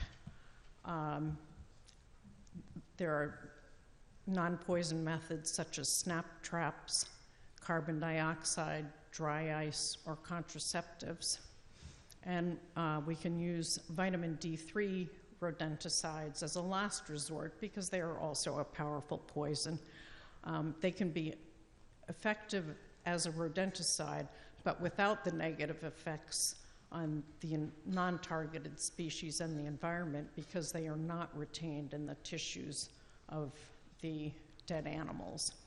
And then create a raptor-friendly environment. This can aid in targeting rodents. A single owl can consume over 1,000 rodents a year. So I'm just going to give you a brief update on what's going on in the state. Recently, the state Senate passed the Mass Ready Act, which is an environmental act to improve water quality, flood management, and recreation areas. And it includes Amendment 3, which would streamline the process for cities and towns to vote on a bylaw to eliminate the use of rodenticides, anticoagulant rodenticides, on both private and public properties. And it would be able to be passed without further legislation or regulatory approval. The process now requires that the town pass a bylaw that requests the select board to ask the state to, through a home rule petition, Ms. to... Malone, you've reached the end of the 10 minutes. Do you need an extension? No. No. In short, I thank you very much, and I ask for your support in moving this bylaw forward to ban the use of anticoagulant rodenticides. Okay, thank you. On behalf of the Select Board, can we get your recommendation, Mrs. Brady? The Select Board voted favorable action on Article 41, in part because the town manager working with the DPW have been intending to be completely off of SCARs by the end of this fiscal year, so by July 1st, 2026. This is planned in the upcoming budget to cover any nominal increase in costs for alternatives, and it will not impact the budget. Will not impact the budget at this time, especially given that there is potential for a waiver if there is an infestation. And while we all fondly remember the mouse in the corner of the auditorium during town meeting and thoroughly appreciate the Girl Scouts eradication, I understand we don't have enough Girl Scouts in town to do it that way. Thank you. Let's hear the recommendation of the Board of Health from Dr. Zawicki. Thanks. Greg Sawicki, Precinct 1, member of the Board of Health. Make it real quick. Board of Health supported this unanimously. Very thankful to the proponents for working diligently over the past year with DPW, the Health Department, others in town to ensure that this actually makes sense as a bylaw and language. We also appreciate that there is an exception within the bylaw that was written in that says if there is an emergency situation in which these methods might need to be used, if there was, for instance, a centuries-only rat infestation of a building, we want to make sure that DPW and the town has enough ability to deal with that rapidly before it becomes a health concern. But otherwise, we 100% agree that coming up with these safer ways of dealing with rats in town is both a public health improvement as well as something that is worthy of us adopting. So I would encourage us to quickly vote yes and get home. Is that a message? Dr. Matthews, quickly on your recommendation from the school committee? School committee also voted 5-0 favorable action on this. We've had a pilot program in the schools. It's been successful, and so we were in favor. Thanks. We're going to hear from the Committee on Government Regulations, as this is a proposed bylaw. Again, thank you, Mr. Moderator, and through you to the members. We heard from the sponsor, the Department of Public Works, the Board of Health, and Town Council. What Ms. Vallone was referring to is with the general laws is that there is a chapter of the general laws, 132B, that gives the state preemptive authority over regulating the use of pesticides. However, in a decision through the Attorney General's municipal office, they did look at a town bylaw from the town of Bedford that ruled unfavorably on the whole question, saying that you cannot regulate the pesticides within your borders, but you could regulate those within your own town property. So on town property, that's fine. So we found this would not cause significant administrative, operational, or cost impacts. Some questions did remain about the necessity of adding it to the bylaws, but we voted favorable action 7-1. Thank you. 1 second. We have our Conservation Commissioner, Elaine Verland. Yes, good evening. At its meeting on April 14th of this year, the Conservation Commission voted unanimously to support the article. Thank you very much. Any town meeting members want to be heard on it? Okay. So the question comes before us. It is moved and seconded that the town approve Article 41 as printed in the warrant. All those in favor? Aye. Any opposed? The motion carries unanimously. Congratulations. I'll take a motion to adjourn. Any second? All right. See you on Thursday. Thank you.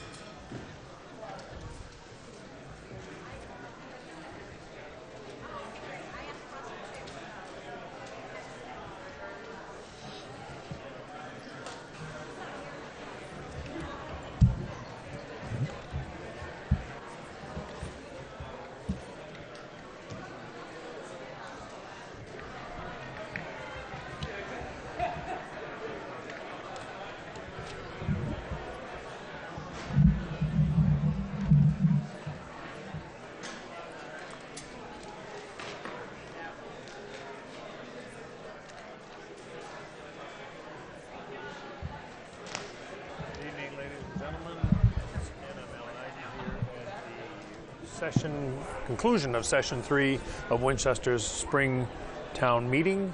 So let's do a recap of what town meeting has accomplished tonight, starting with Article 26. This was a request for, initially a request for additional funds for repairs to the concrete here at Winchester High School. We heard that some of the areas of the high school, when it was rebuilt about 10 or 12 years ago, was original to the 1970 building. So we heard from Chris Nixon from the EFPBC. It said the problem was not as extensive as they thought, but there was further study needed. And again, the deterioration is limited to the original 1970 parts of the building. The public areas needing repairs will be repaired over the summer during school vacation. He said they'd run about $250,000. The rest will probably be left until next summer, but there'll probably be a new request to the fall town meeting. So because nothing was needed right now, there was a move to indefinitely postpone that. Article 28 was put forward by the school committee, looking for $600,000 approximately from free cash for a literacy curriculum program for kindergarten through 5th grade. We heard it was a one-time investment. It was recommended by the Early Literacy early literacy team. The curriculum is called Arts and Letters. It was tested and produced, did some test results and produced some very impressive results, they said. It will be implemented across all the elementary schools, all 5 elementary schools. But they also said that like national trends, our literacy levels are nationally below optimal. And this was in a 2-year educator study. The $600,000 from free cash for investing in the literacy program was passed unanimously. Article 34 was from the Community Preservation Committee. They said there's approximately $2 million in that fund. Last year was a pilot. They said there was about $500,000 left over from last year. The estimated revenues coming in from this surcharge on real estate tax bills is about $1.8 million. The state will kick in about $255,000. They said the CPA committee is looking to fund some volunteer operations on town properties. Community housing, historic preservation, and open space each get, by statute, a minimum of 10% of the CPA funds. We heard that applications were due for these funds by June 15th. The committee would evaluate them over the summer and advance their recommendations to fall town meeting. Article 35 was a proposal to purchase about over 13.5 acres for a circle for conservation. A town meeting member initially asked that this be postponed until Thursday, since some people were told it would come up Thursday. The moderator said that it was a responsibility of everybody concerned about Article to attend the town meeting. So that went forward. It was a proposal to borrow about $3 million. The CPA fund would kick in about $28,500. We heard a description of the property off Forest Circle bordering Stoneham and the Middlesex Fells. Conservation said there were plans for trails and a boardwalk in there. Parking would be available on North Border Road and Forest Circle. Future improvements to the property after the town acquires it would be funded by grants. But we also heard the cost may exceed $3 million, and there was a lot of questions about whether it was worth $3 million. So apparently there has been no firm price negotiated with the owner of the property. The select board opposed it. The finance committee opposed it. They were concerned about potential loss of tax revenues, and that the value of $3 million or over $3 million was inflated. We heard town meeting members speak in favor of preserving it and in favor of conservation land. There was a motion to reduce the appropriation to $2 million, which was ruled out of order. We also heard several people saying it would be very expensive to develop. There's a lot of ledge and a lot of blasting. So the first motion was to borrow $3 million. That was defeated by a vote of 53 to 105. And because it was defeated, Article 2 was null and void. So Article 39 was a citizen's petition to establish a transfer station data and resource committee proposed by George Nowell Jr. He said the data for operating the transfer station was not readily available to the public, and this would improve transparency for decisions. It would be a resource, he said, for the town government. He proposed a 1-year trial for this committee. Select board opposed. Town Comptroller Stacy said there was about $2.4 million in revenue for the transfer station. But apparently town meeting liked the sound of this committee. There was no expense involved. It was all volunteer, and they would analyze and present data to the town, so it passed by 84 to 65. Article 46 was another citizen's petition to require paved sidewalks to be cleared in a timely manner.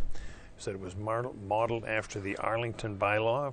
It could be reviewed annually. But we also heard that enforceability is a problem and the potential expense of doing that from both the DPW and the police department. school committee voted in favor. They like clear sidewalks. But we also heard it was not fair to the, because only 25% of the homes in town actually have a sidewalk, need to be cleared. This was not passed, it was referred to the select board for further study. Article 41, also a citizen's petition, which was restricting the use of anticoagulant rodenticides. Anticoagulant rat poisons, basically, on town properties. We heard it's highly toxic. It's in tissues, remains in tissues for about 4 weeks. There's a big concern about the food chain, too. We had an example of a bald eagle that died because it ingested a poisoned rodent.